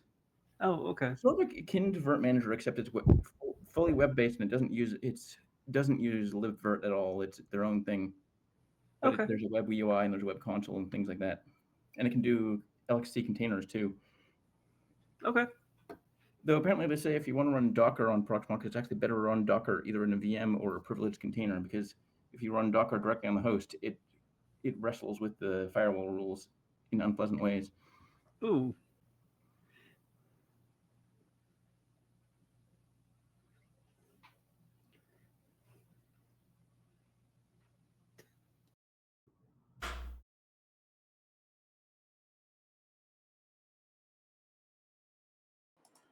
I've been a KDE fan for quite a while now, and I saw the other day that, so I run KDE Neon, which is kind of the developer's version of KDE as they would like you to see it, maybe like a Pixel is to Android. And I see that they're going to release a KDE Linux, so a full KDE Linux based on Arch, and it's going to be immutable. A lot of the apps are going to come in as flat packs or snaps, and it's interesting to me, but I don't know if I want to make the change. I'm just so deep into the the Ubuntu world, which is pretty similar to the Debian world. So I have to wait and see on that and see how that comes along.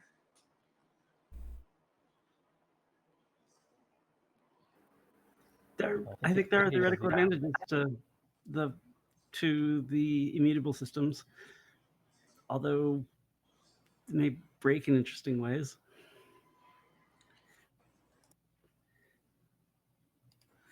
Yeah, if I was a developer distributing software, I could see the advantage of an immutable system.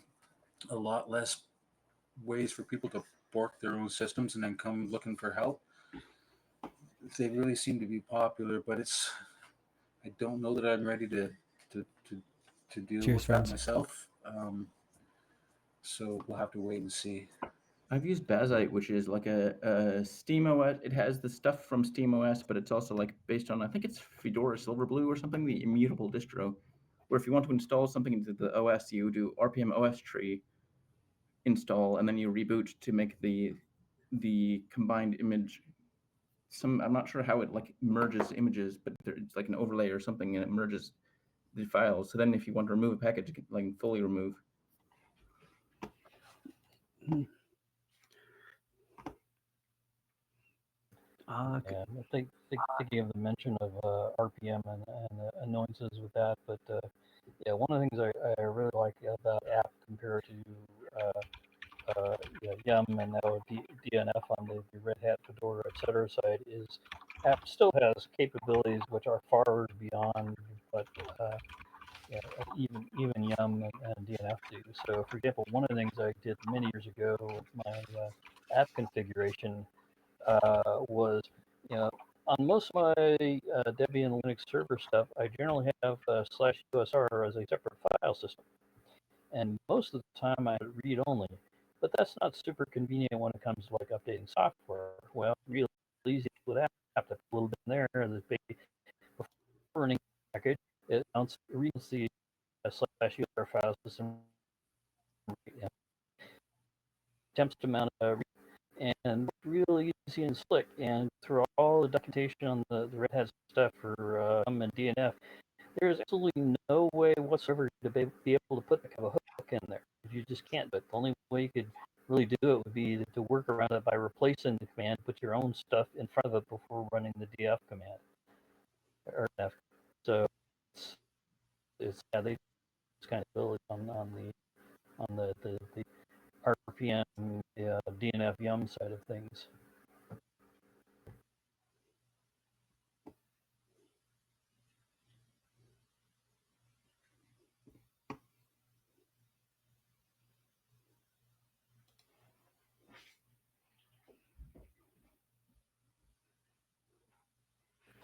Oh yeah, I not only do that with the /usr file system, but also the /boot system at the same time. So kernel updates and stuff like that. It's pretty much handled automatically for me. But most of the time, / is mounted read only.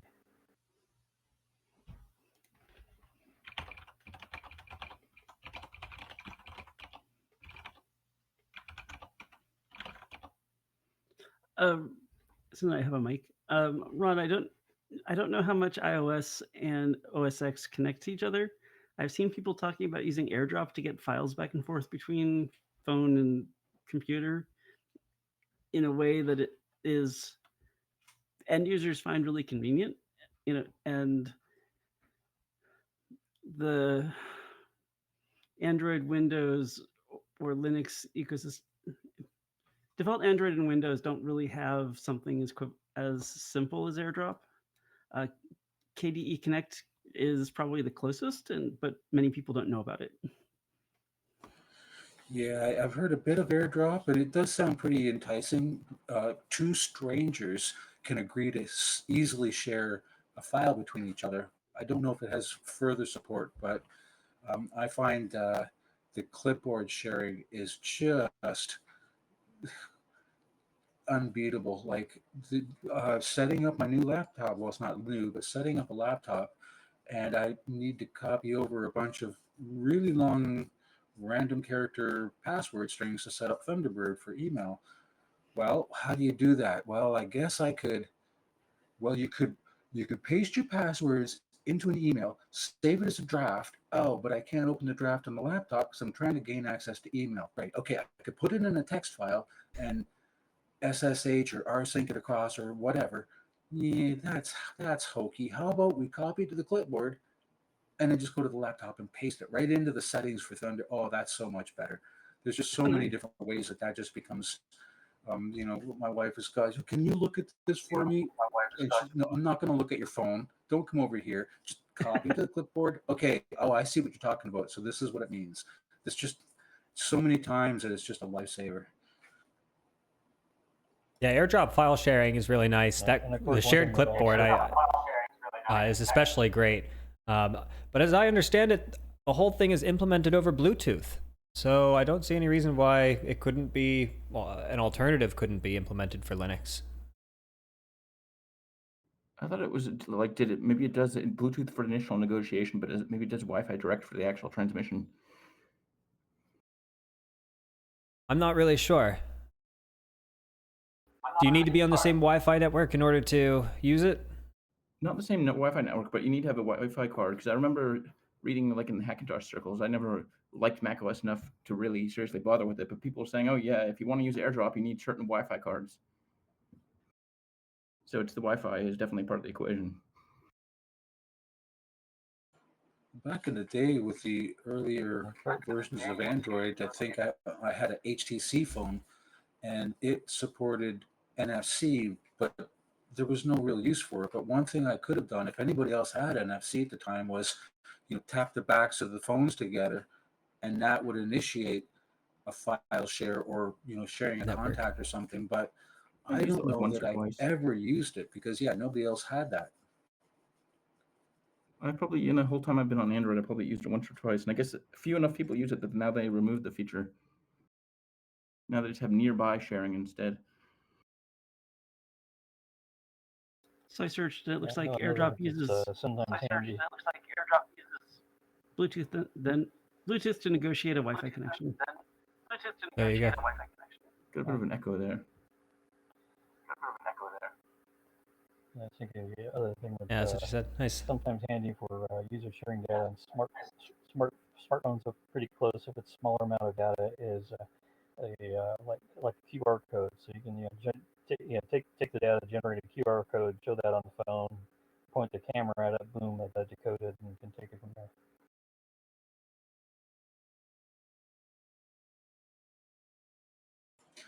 That was something that came up when I was reinstalling on the laptop. I think Thunderbird um, threw something up and said, well, if you want to copy a bunch of accounts to another instance, there was a button to click or something, and it would present a list of all of the accounts that it had.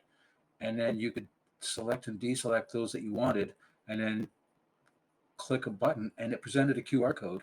And then how did I do it? I transferred the QR code through either the clipboard or something, and on the laptop, just immediately 4 accounts were set up in Thunderbird.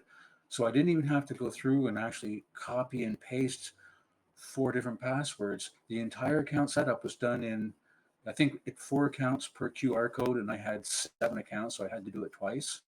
But yeah, QR codes can be pretty cool. And clipboard sharing made it even better.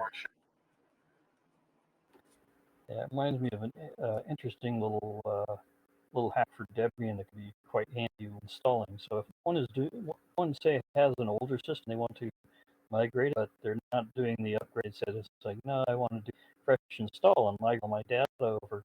But one of the common problems people will run into is with creating all of their new accounts and system accounts and stuff.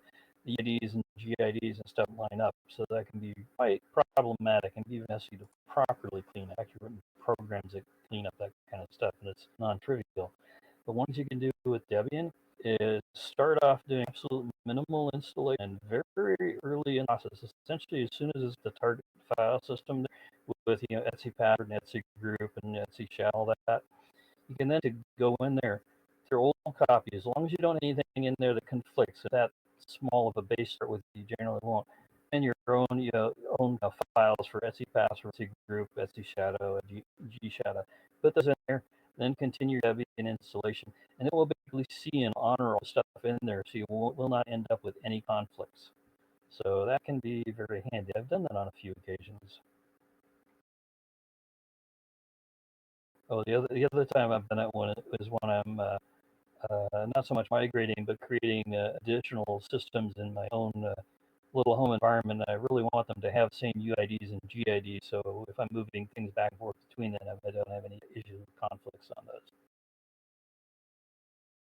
I'm just thinking about the what we just said of AirDrop being they use Bluetooth to negotiate a Wi-Fi connection. Given that they don't have to be on the same Wi-Fi network, that probably means one of the iPhones is acting as an access point, and the other one is connecting Wi-Fi Direct, to it. which is a different standard. It's not AP versus station. I don't know exactly how Wi-Fi Direct works, but it's something a little maybe less structured than that. But it's not the same as old ad hoc either. Wi-Fi P2P, I think, is the technical term. Interesting. Yeah, there's a Wi-Fi mesh mode that is not super popular, but they might have mesh used is it. a third thing entirely, actually. Oh, jeez. It's just a shame that you can't have such control over that device, because that would be really cool to play with. You just have to use it as they give it to you. I mean, I guess you can still jailbreak a phone in 2025, but I saw a screenshot where someone got post-market OS on an early iPhone. I don't know why they did it, but it was showing a Linux boot and it had the iPhone button on it. that's pretty cool. I do have an old iMac running Debian, so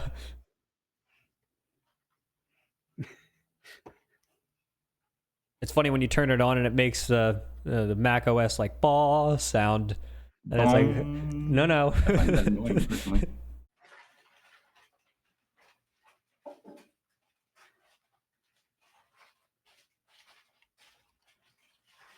Well, there was a period of time where I was occasionally using Debian on Quark and Debian PA RISC. And at the time, mostly what I was using it for was some essentially mothball systems where we needed to wipe the data on the drives. Handiest thing was to basically boot Debian on there and wipe the entirety of the drives from that, rather than try and deal with the old HPUX or Solaris operating systems and do it from there out of their CDs or DVDs. It's just much faster and easier to do it with, and also had much easier access to the relevant tools to be able to do the disk wipes.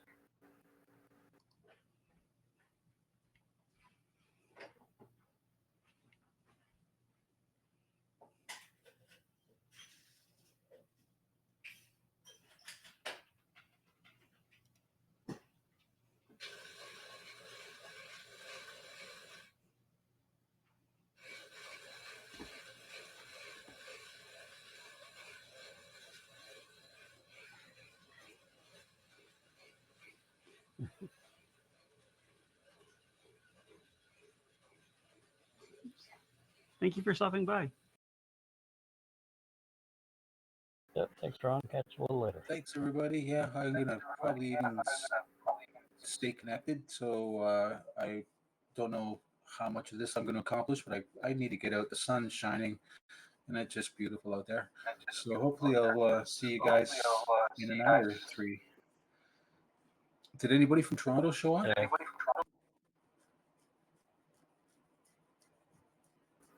No, but I'm from East Coast. All right, welcome. Thanks. Yeah, I haven't quite read through every bit chat messages yet. In Berkeley, California.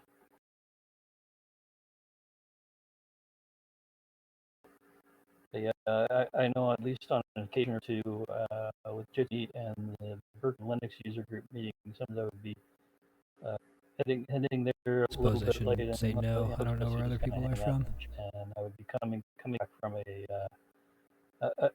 nice hike, so I would join the meeting on my smartphone from my hike and occasionally show some of the bits I was seeing along the way.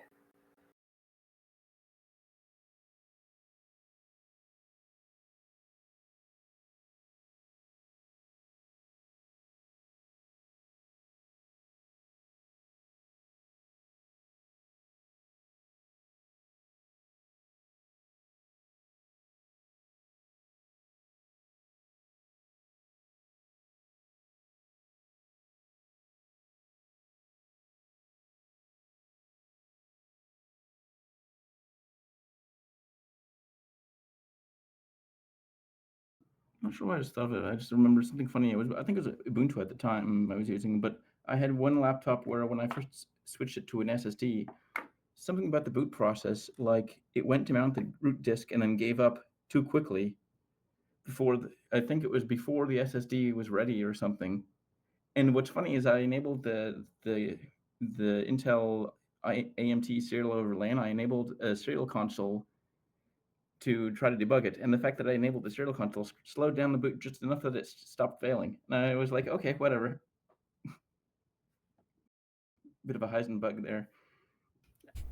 I have a computer or a server with ZFS on it, and when it reboots, half the time it can't mount the ZFS partition because at least one of the drives or one or two of the drives aren't available by the time it's like ready for mounting.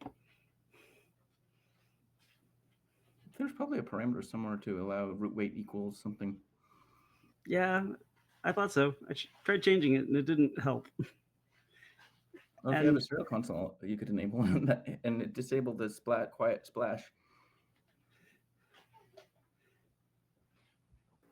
Yeah, one minor issue I need to eventually get to the bottom of on my current system, since I got the additional larger drive in there not too long ago, and since I have a bunch of MD setup on there, is even though I've done a lot of testing of underlying devices at this time and seeing no errors in the log, MD will still occasionally fail and eject essentially fails a device and the RAID pair, and it complains about not being able to, I think, read or write a sector or something like that. I see absolutely no diagnostic of failures at lower levels. So I think it's some kind of a timing issue between MD and the device immediately below that, where MD thinks it's failed because it's taking too long and it's ejecting it, but probably if it just waited a little bit longer, it wouldn't be a problem. I wonder if it needs a timeout. Oh, do you see any ATA errors or anything? Is it serial ATA or is it NVMe or something? This is SSD, so it's a SATA connection, and I'm seeing absolutely no errors whatsoever, other than just the MD complaining. Whereas in the past, when I have had some errors disks, like I'd actually have a bad block that failed to be mapped out, this would clearly show in the log. So yeah, it's something between MD and just below it. MD is timing it out. Sometimes I've had it with bad serial ATA cables, or like one of my ARM boards is particularly super duper picky about serial ATA cable length, where you'll get ATA bus errors. But if you're not seeing then that's likely not the issue. Yeah, well, it's a laptop, so I kind of doubt it's a cable issue. I mean, I think that both of these drives plug directly to a connector. I mean, a tiny bit of cable out of that. The other thing I noticed pattern-wise is it seems always or almost always reject partitions, or the underlying storage and partitions for a particular drive rather than the one. And I think, if I remember right, is the older and probably slower one. So I'm guessing it's probably just timing out on that one. Yeah, as far as I'm aware, all the tests and retests and looking at logs, I'm seeing no other errors on the drive. There was a point some months back where it eventually, over like 6-7 years, accumulated a small number of bad blocks, but I did get that all cleaned up by basically just reading those and remapped them out, and all is good and the test fine, and still plenty of spare blocks, but still it'll occasionally reject one of the underlying devices.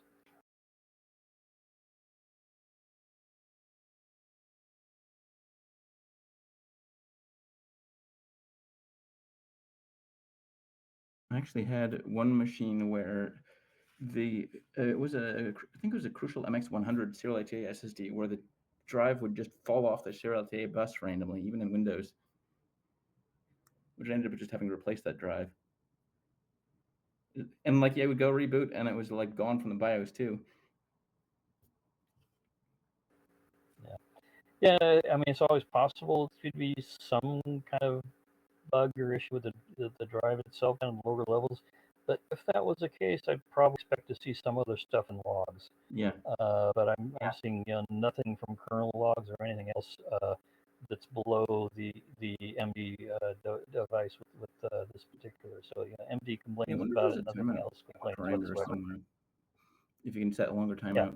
Yeah, right. Yeah, I did notice on the sys file system there's quite a number of parameters that can be set or adjusted in terms of timing. It might be a little tricky to figure out exactly which ones to tweak, but there's probably an answer to be found in there somewhere. There might be a simpler, cleaner way, but I haven't found a simpler, cleaner way yet.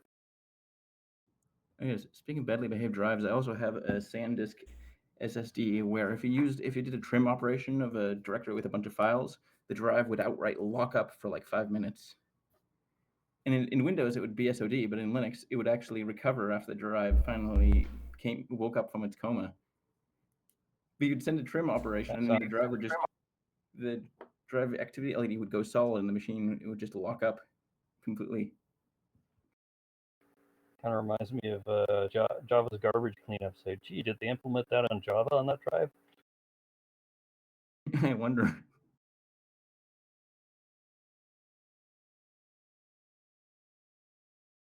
Yeah, I've actually got one funky old drive. I think it's about a gig, which I still have saved, and it's on my hardware giveaway list for folks that actually want it.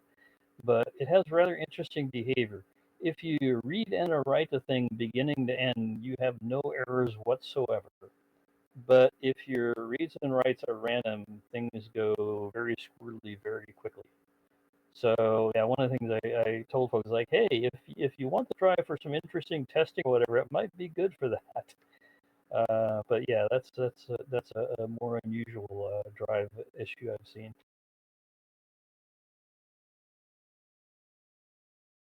Matter of fact, so far I think that's the only drive I've ever seen with that particular behavior.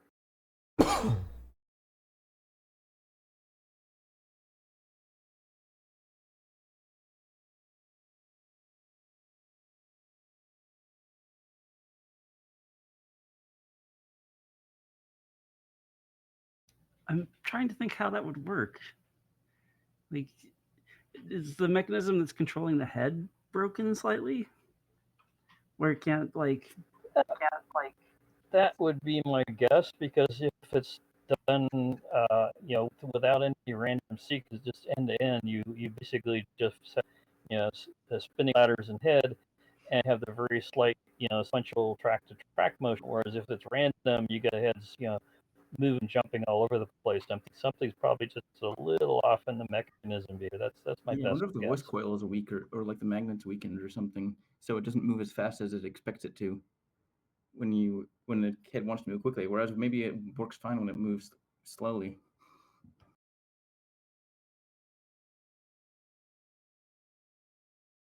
Or maybe something just worn or bent a little out of tolerance over the years, so that when it does the larger, harder moves, it doesn't line up quite the way it's supposed to. Yeah, it could be something like that.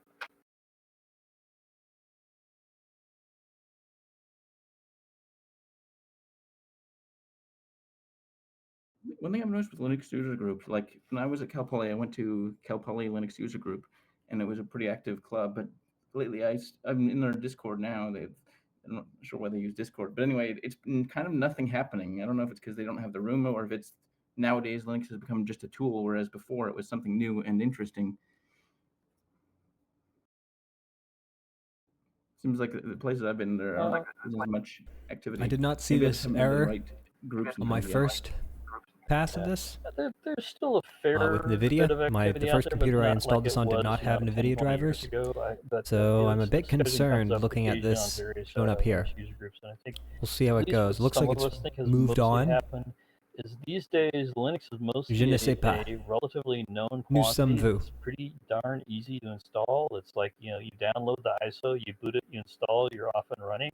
Whereas if you go back, say, 20, 25 years, it was a lot more challenging to get and install Linux, and people would generally run into problems, and you would not have nearly as much, communication, information, and channels and search engines online. So people would find it much more necessary to go to meetings to learn things and figure out stuff and solve problems. Whereas nowadays, it's much easier, and if you run into something, you can super easily find the answer online most of the time. for now. Finding answers. Yep.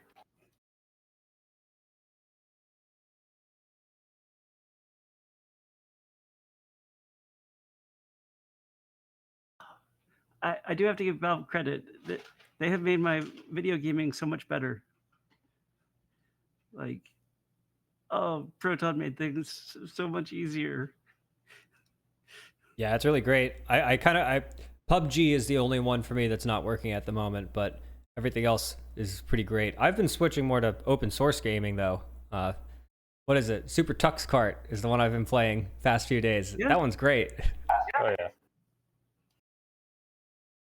I like Zonotics next to it. I mean, I don't play it, but I like the fact that there's a bleeping tuba. It's like ASCII characters, like you would censor out swearing with.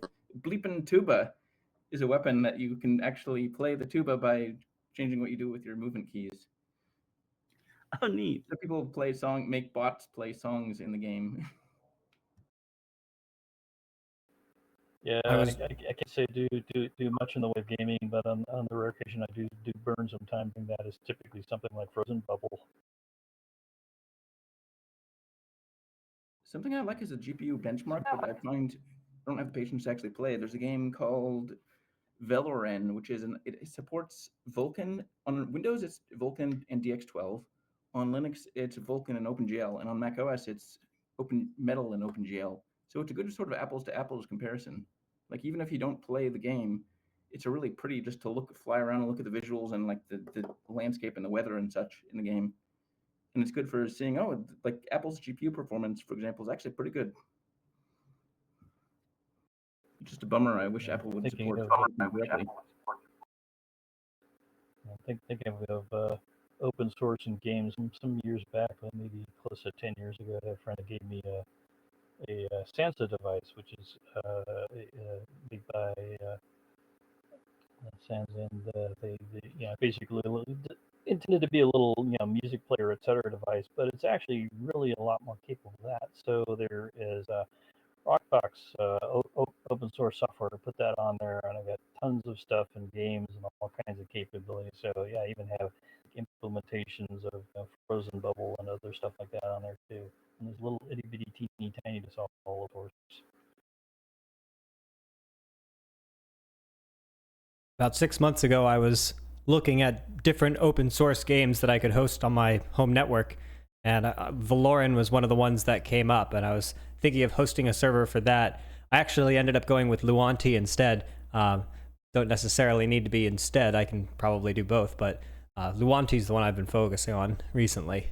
That one's pretty cool. As I've been playing it, when I first downloaded it, I've described it to my friends as we have Minecraft at home, but but the more I've played it, the more it has actually, it really holds up on its own, and there are features to it that, after having played it for a while now, I would actually find it kind of difficult to go back to Minecraft. I really like it. Neat. What do you find like special about it?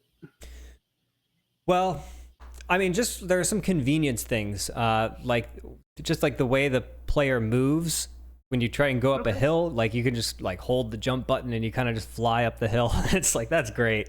And, so yeah, there are some convenience things. The mods are so much easier to install because the game is kind of designed for that. Same thing with hosting the server. I can put a bunch of mods on my server and then just tell people the address, and it'll just download all the mods for them. That's really nice. It being open source is something that I like, and when people join the server and play on it, it's a lot more of a sandbox where we can kind of take this in any direction. Like we could make it more like Valoran, we can make it more like Minecraft, we can make it more. There's what's this new one that I keep hearing about? Vintage Story. So yeah, I like that you can kind of take it in a lot of different directions too. So it's been pretty cool.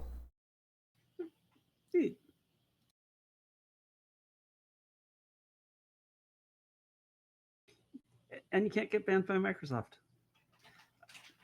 Exactly.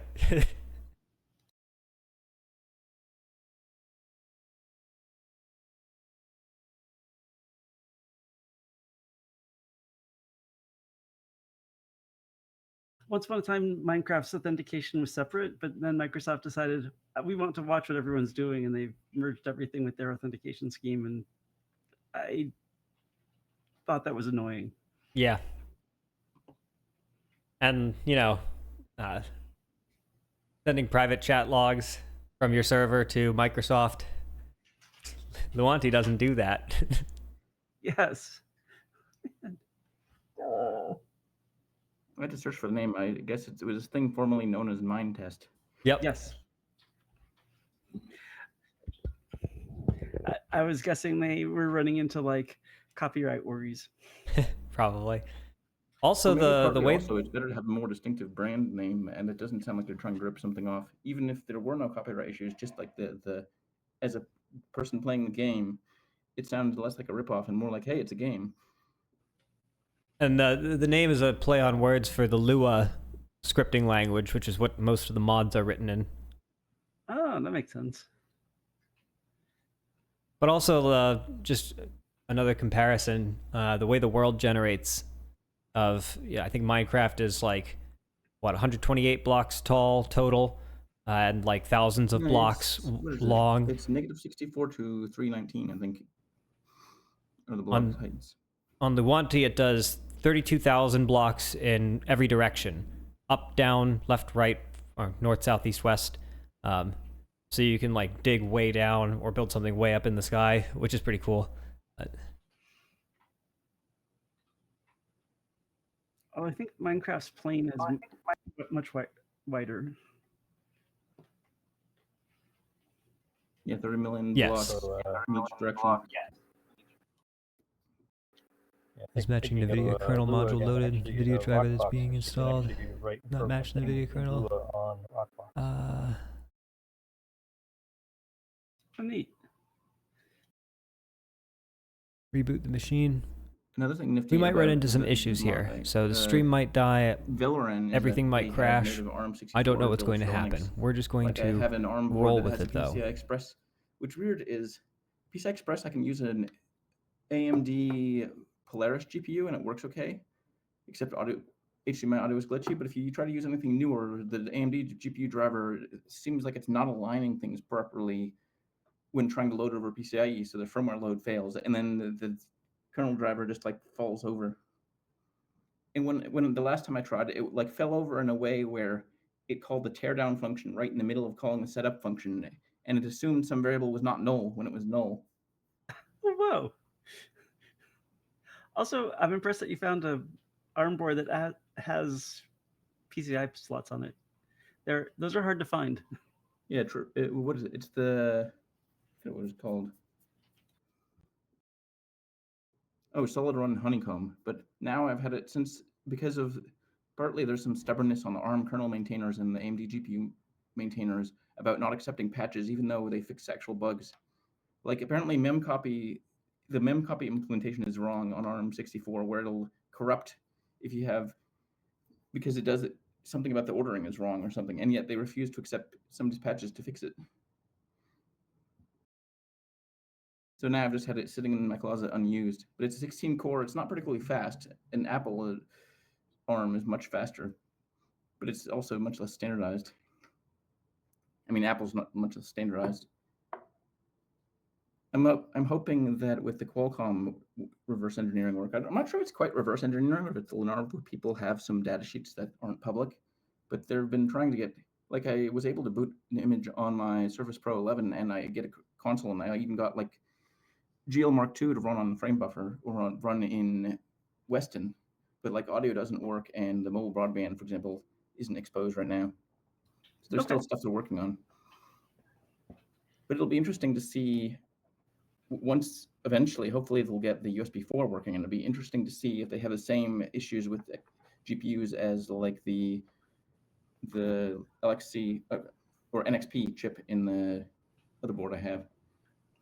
Because I've heard that apparently like NVIDIA has ARM64 Windows drivers that aren't public because some of their cloud customers need it.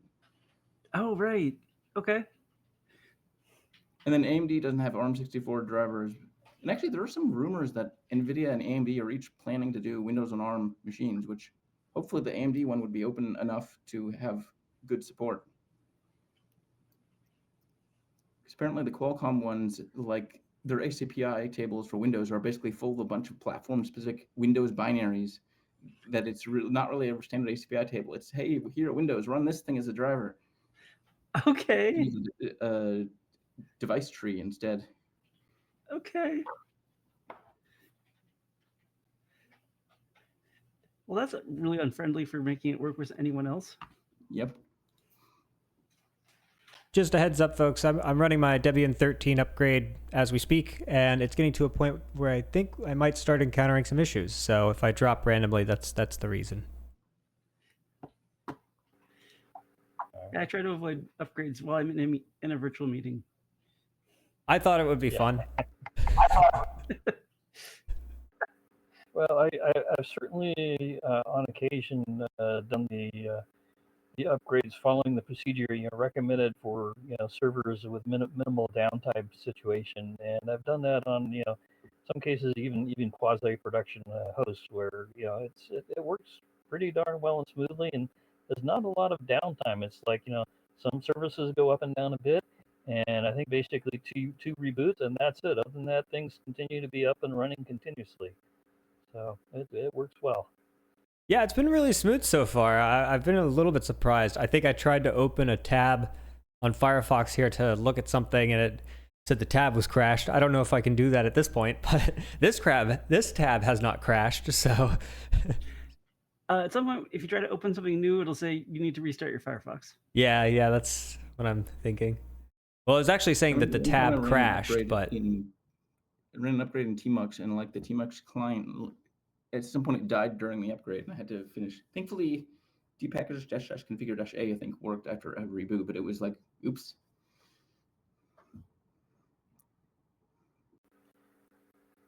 Yeah, recently when I was doing a little more cross-grade testing, because I did a lot of updating on that wiki page, one of the tests I did was cross-grading not from i386 to MD64, but rather vice versa.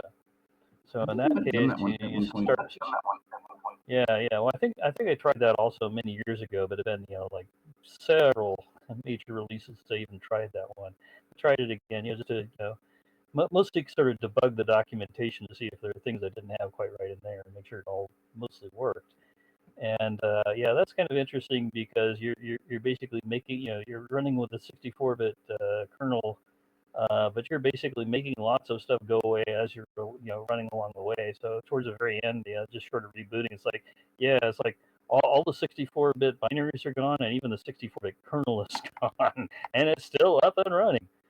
But as long as you don't have to like dynamically load a kernel module or reboot before that, you're good. And then at the very end, reboot and off on 32-bit kernel, and all is fine and dandy.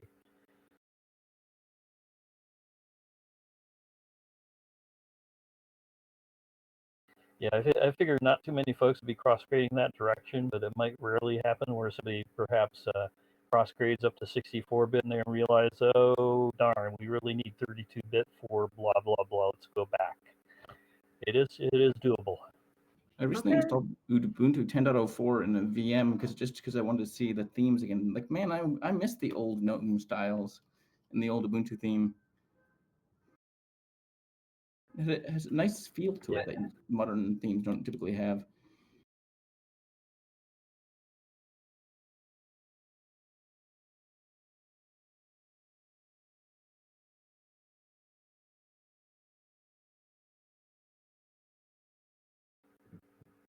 Yeah, I haven't done it yet, but I do have it in mind to retest some of the cross-grading stuff going all the way back to Debian 7, because I think that was when it first introduced multi-art.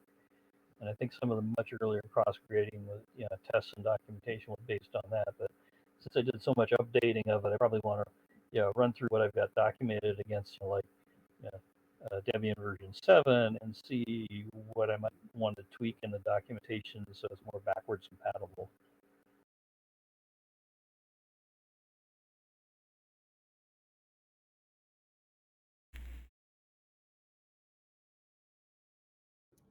I think maybe sometime I should check some of the trade show is not the right word, not a convention, but it's the Linux industry type get-togethers.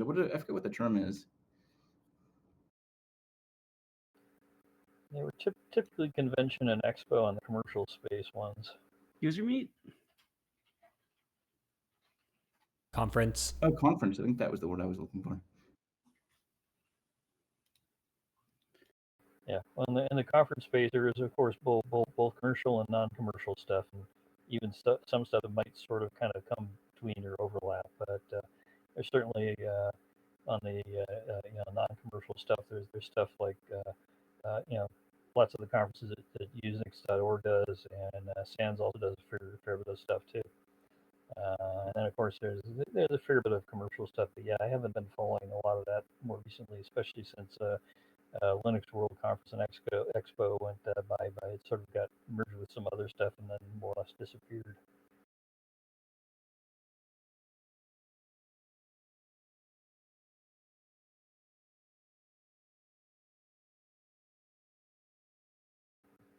I think in the Linux space, there's still one or two that are around, at least that I know. There's Scale in Southern California. So I think that's more like Los Angeles, and I'm not sure, but I think the Atlanta Linux User Group, etc. They may still more or less be doing their event, or maybe not. I'm not sure.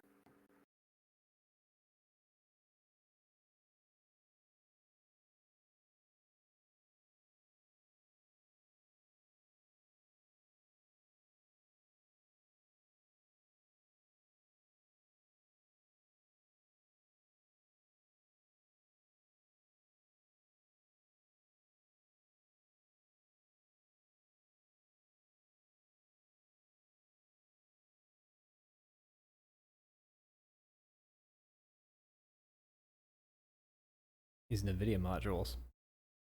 The conferences I hear people talk about would be Scale because it's close to me, and FOSDEM, and everyone's really excited about DEF CON right now. Yeah, there was one that happened recently.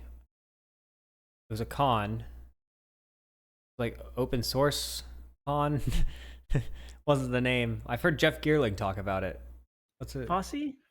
No.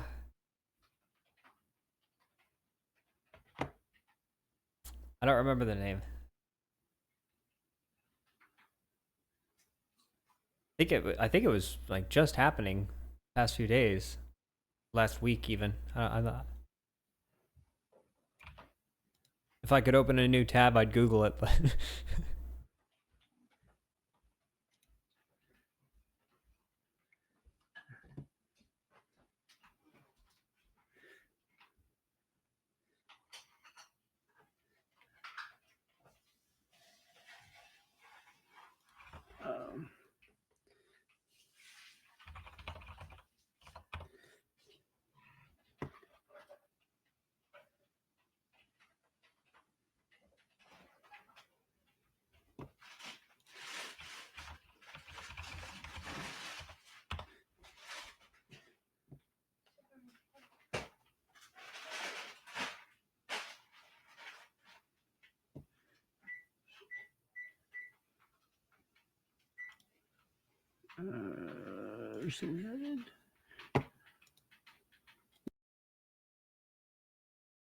there's only a few more steps after this.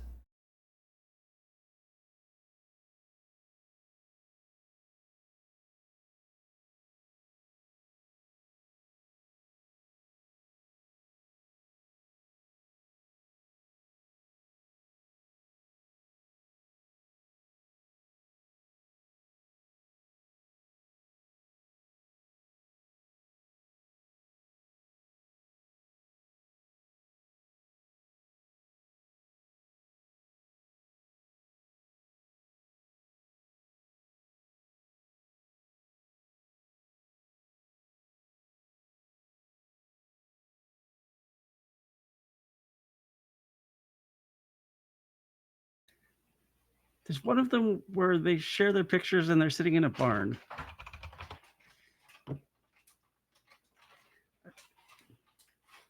Currently running kernel version. Not the expected.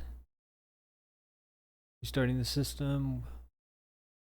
Yep, I will need to reboot. I know this. Looks like scale is Southern Guess we California. can just Let me restart all of expo them again. Kind of can skip that too, what because I'm any going to others were, I reboot don't here in a remember. second, but hey, finally done. Let's see, so the next step is going to be purging, I think. We ran that. We did not go into any of these issues. None of that, none of that. Well, Also, maybe we Debian did. has There were one, some but it's errors, but usually faraway places. yes, let's install the kernel meta package. So I don't know that I've done this already. So let's check. This is going to tell me if I have installed this already. It looks like I have.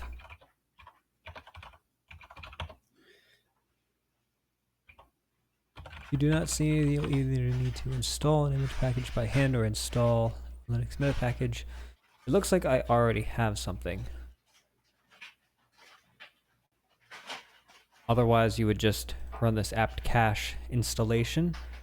I think I already have it. I might just look at this anyway.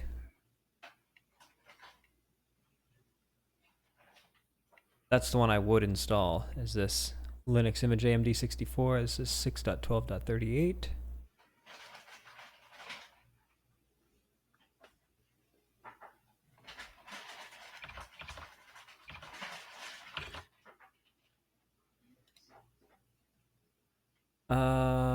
Do I want to just install it anyway? I'm gonna do it.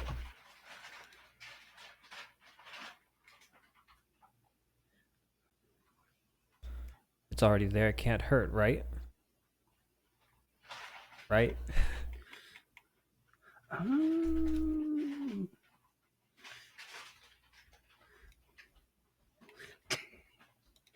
Okay, we'll also, if we look at this step for things to do before rebooting, my tabs have crashed. Basically, it just says, I'm gonna pull it up on my other computer here just so I can.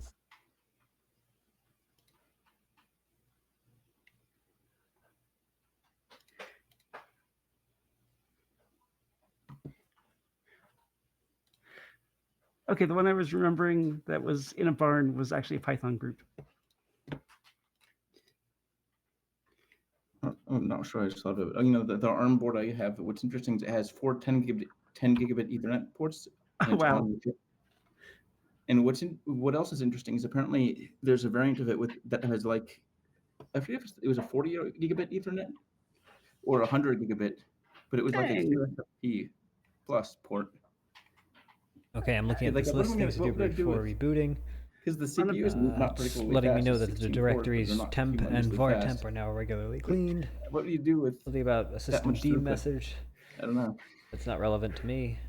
Limitations is I don't even security think support, not University relevant. campus has that much. I think they have several 10. I think they have Obsolescent several 10 gig packages. links.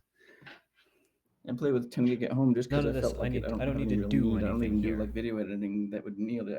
I guess I was bored and I wanted to buy something fun to play with. And let's see. Really, it'd be nice to have a job where I could play with stuff as part of it. This does not apply to me. You gotta learn somehow. I'm not on this kind of PC. Actually, the funny thing about the Python group this is they have instructions for how to get to their the only thing I would by need to kayak. do. And I guess we can do it now.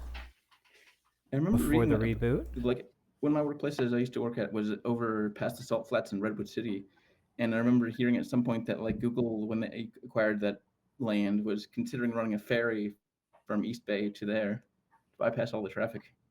I think I should reboot first. Well, it's probably changing it for different traffic. I'm sure the bay has plenty of boats moving around in it. I wonder which would make me sicker, the Google Bus or the Google Ferry, because the Google Bus, when I was there for a while, it definitely made me sick every time.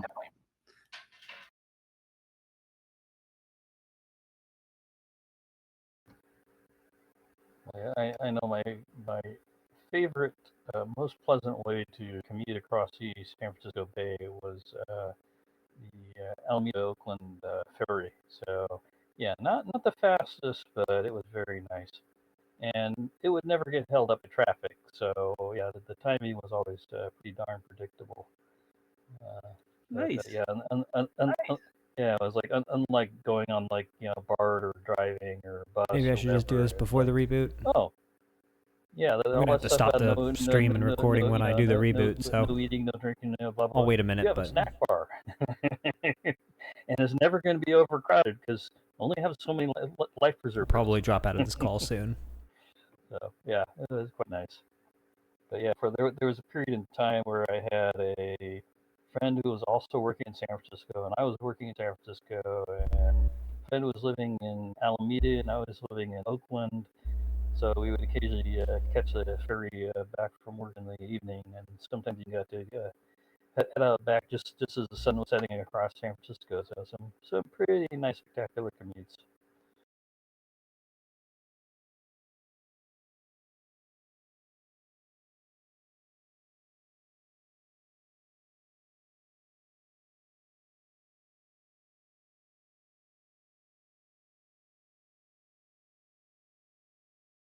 I think we'll go ahead and drop out of the call.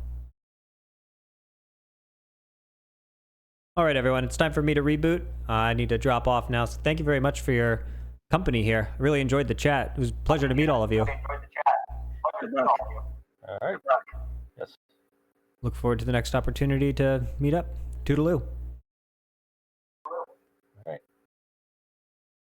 That was pretty cool. So Firefox is probably going to be having problems here. I'll just close out of that just to ensure that we are actually out of the call. Yeah, that was neat. That was the, let's see, let's pull that back up and refresh what it was. That was held by US Pacific. It was an online meeting. I don't know who organized this. In any case, it was great. I really enjoyed it. Thank you to whoever did organize that. I appreciated it. And let's see. So at this point, I am completed with the upgrade. We've done all the things we need to do there, and I need to reboot my system. I also need to purge the packages that are no longer relevant, so the ones from the previous version.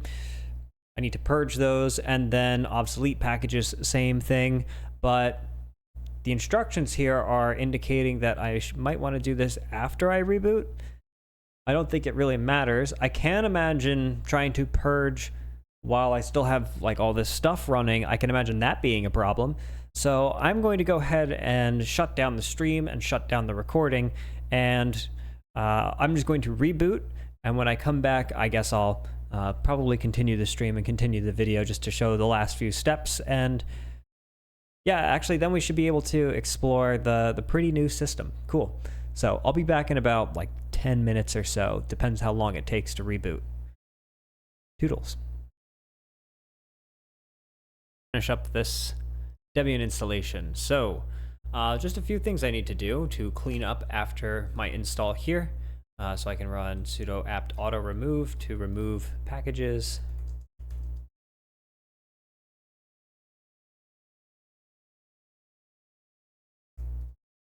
We've pretty much replaced every package on the system with one for the new version, Debian 13 Trixie. So now we will remove all of the old ones, and I'm going to get about 3 gigabytes of space back. This should not take as long as the install, hopefully. That took quite a long time. I think between the video call that I was on, live streaming, and downloading all those packages, that ended up taking longer than it usually would. Probably will for you if you are doing the same thing that I'm doing. Hopefully it'll be faster for you, assuming you're not doing exactly the same thing I'm doing. But yeah, so hopefully yours will go a bit quicker. This seems like it's going pretty quick, and once it's done, we're just going to run these purge commands, and then we'll take a little look around. One of the first things that I noticed has changed is the background If I move that there, you can see that my background is different. The wallpaper that I was using in the previous version is no longer part of this version. I liked that wallpaper, so that's a little disappointing, but that's okay. I like this new one too, and there's actually quite a bit more to choose from. We can actually go ahead and take a look at some of that stuff. A lot of the changes that I can show you are going to be actually GNOME 48, my desktop environment, and those are the most visual changes because that's the GUI. Some of the under the hood changes, other than the ones that we already mentioned in the discussion back there, actually I think we mentioned all the ones that I wanted to mention, so I'm not going to bother with that. Yeah, we can see some of the wallpapers here. I don't know how interesting that is. I'm kind of just trying to kill some time while this is progressing and removing old packages.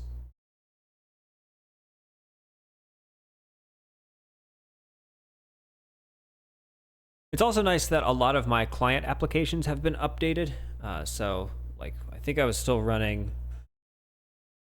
Mindtest instead of Luanti, and that has been changed to Luanti. So that's nice. That client was quite out of date. That's the thing with running Debian is that, as I said in the meeting, I really like the philosophical orientation of the operating system, but you end up with client software that is quite out of date and sometimes server software.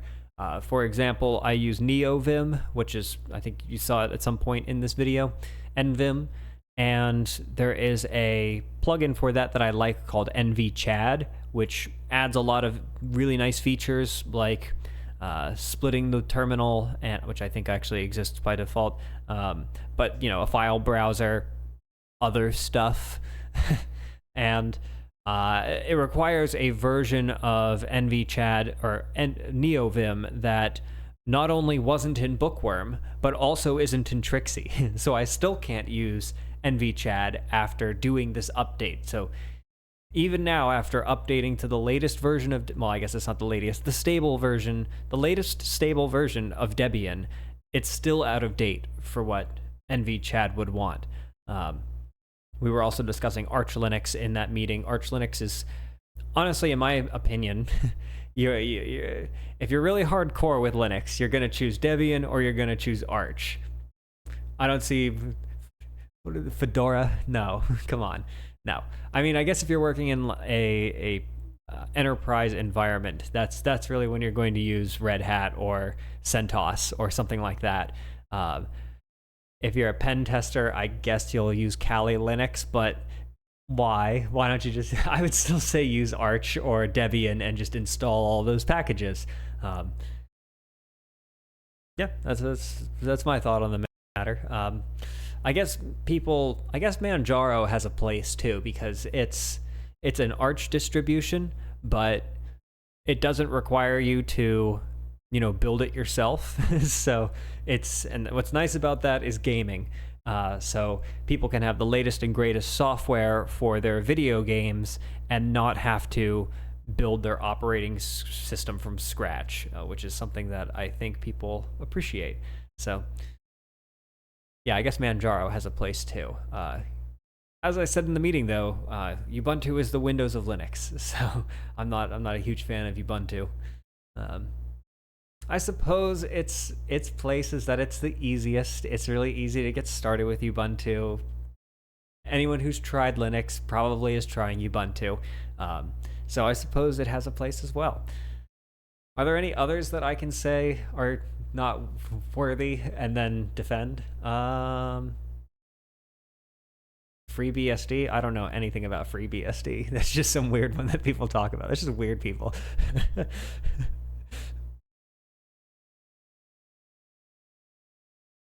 Oh, there's also what's that one called? Alpine Linux. That's actually a good one. That one's good for containers. But I mean, you're not going to run Alpine Linux on your laptop, I hope. That's unless you have a Chromebook. Excellent. That joke brings us into the next step, which we are just going to purge. We're just going to do all of them. We don't need to list them. We don't need to see what we're doing before we do it. We are men. Yes, purge.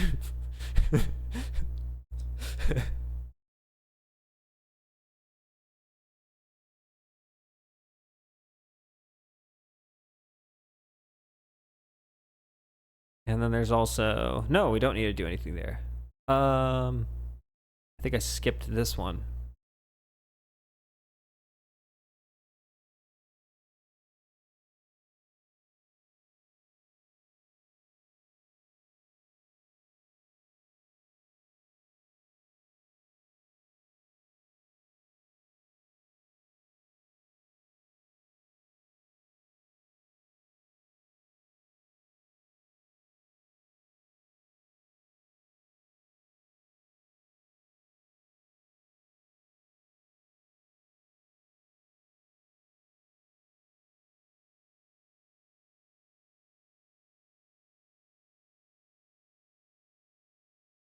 There was a step that I think I overlooked. Not a particularly important one, but I will point it out because I'm recalling it.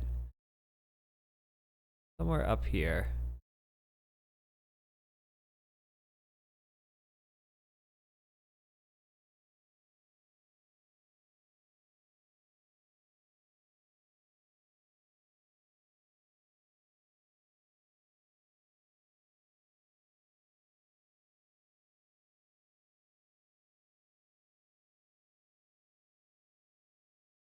Something about like a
It's like an old configuration file.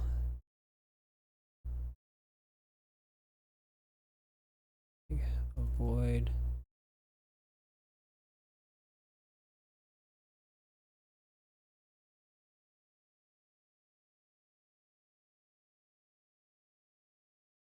Oh, am I actually? No. Okay. So, what was that? Previous upgrade may have left unused copies of configuration files, old versions of configuration files, versions supplied by blah blah blah blah.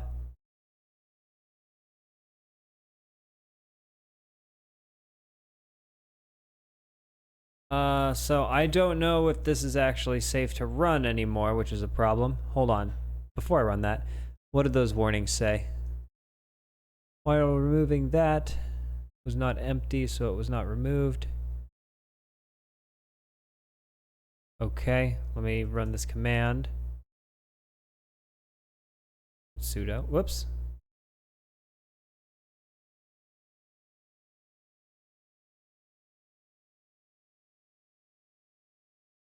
Yeah, so when I did this the first time, I did not forget this step, and I removed this file.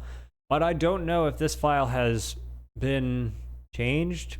I don't know if something happened to this file. I can actually, that is the same file, so let me go on this machine and list etc ca cert conf.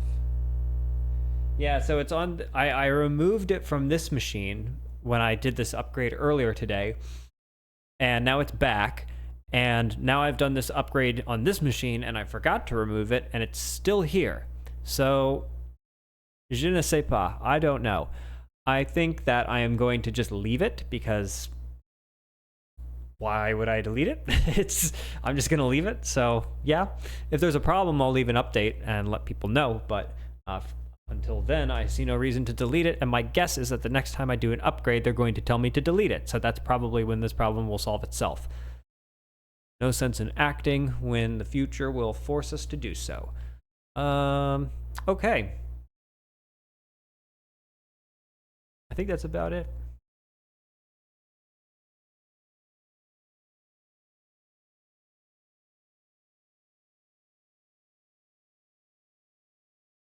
Yep. Okay. We can look at the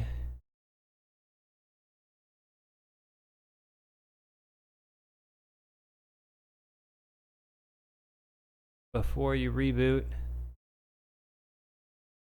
page just to see what it says.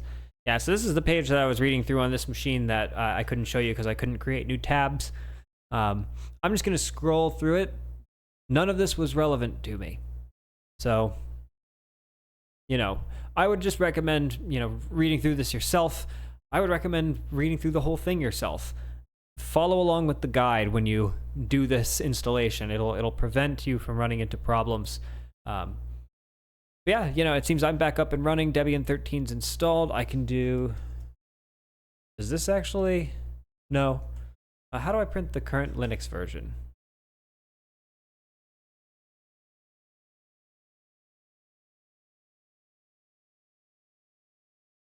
Just generate an answer for me.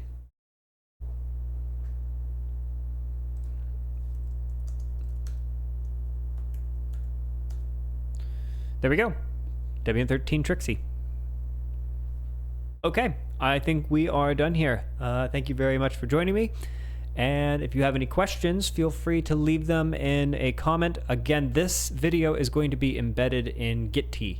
I'm going to put it in Ansible role Git. Come here, you. Where are you? I can't see. Ansible role Debian. Did I say Ansible role Git? Ansible role Debian. Update to Debian 13. We have done the Inspiron 3670, and I'm going to create a comment that will have this video embedded in it. And if you want to leave it a question, you can leave it here on this Git page. I will prefer it left here. You can also leave it wherever else I post this, and you will get secondary treatment. So yeah, feel free to do that. Okay, thank you very much for joining me. Toodaloo.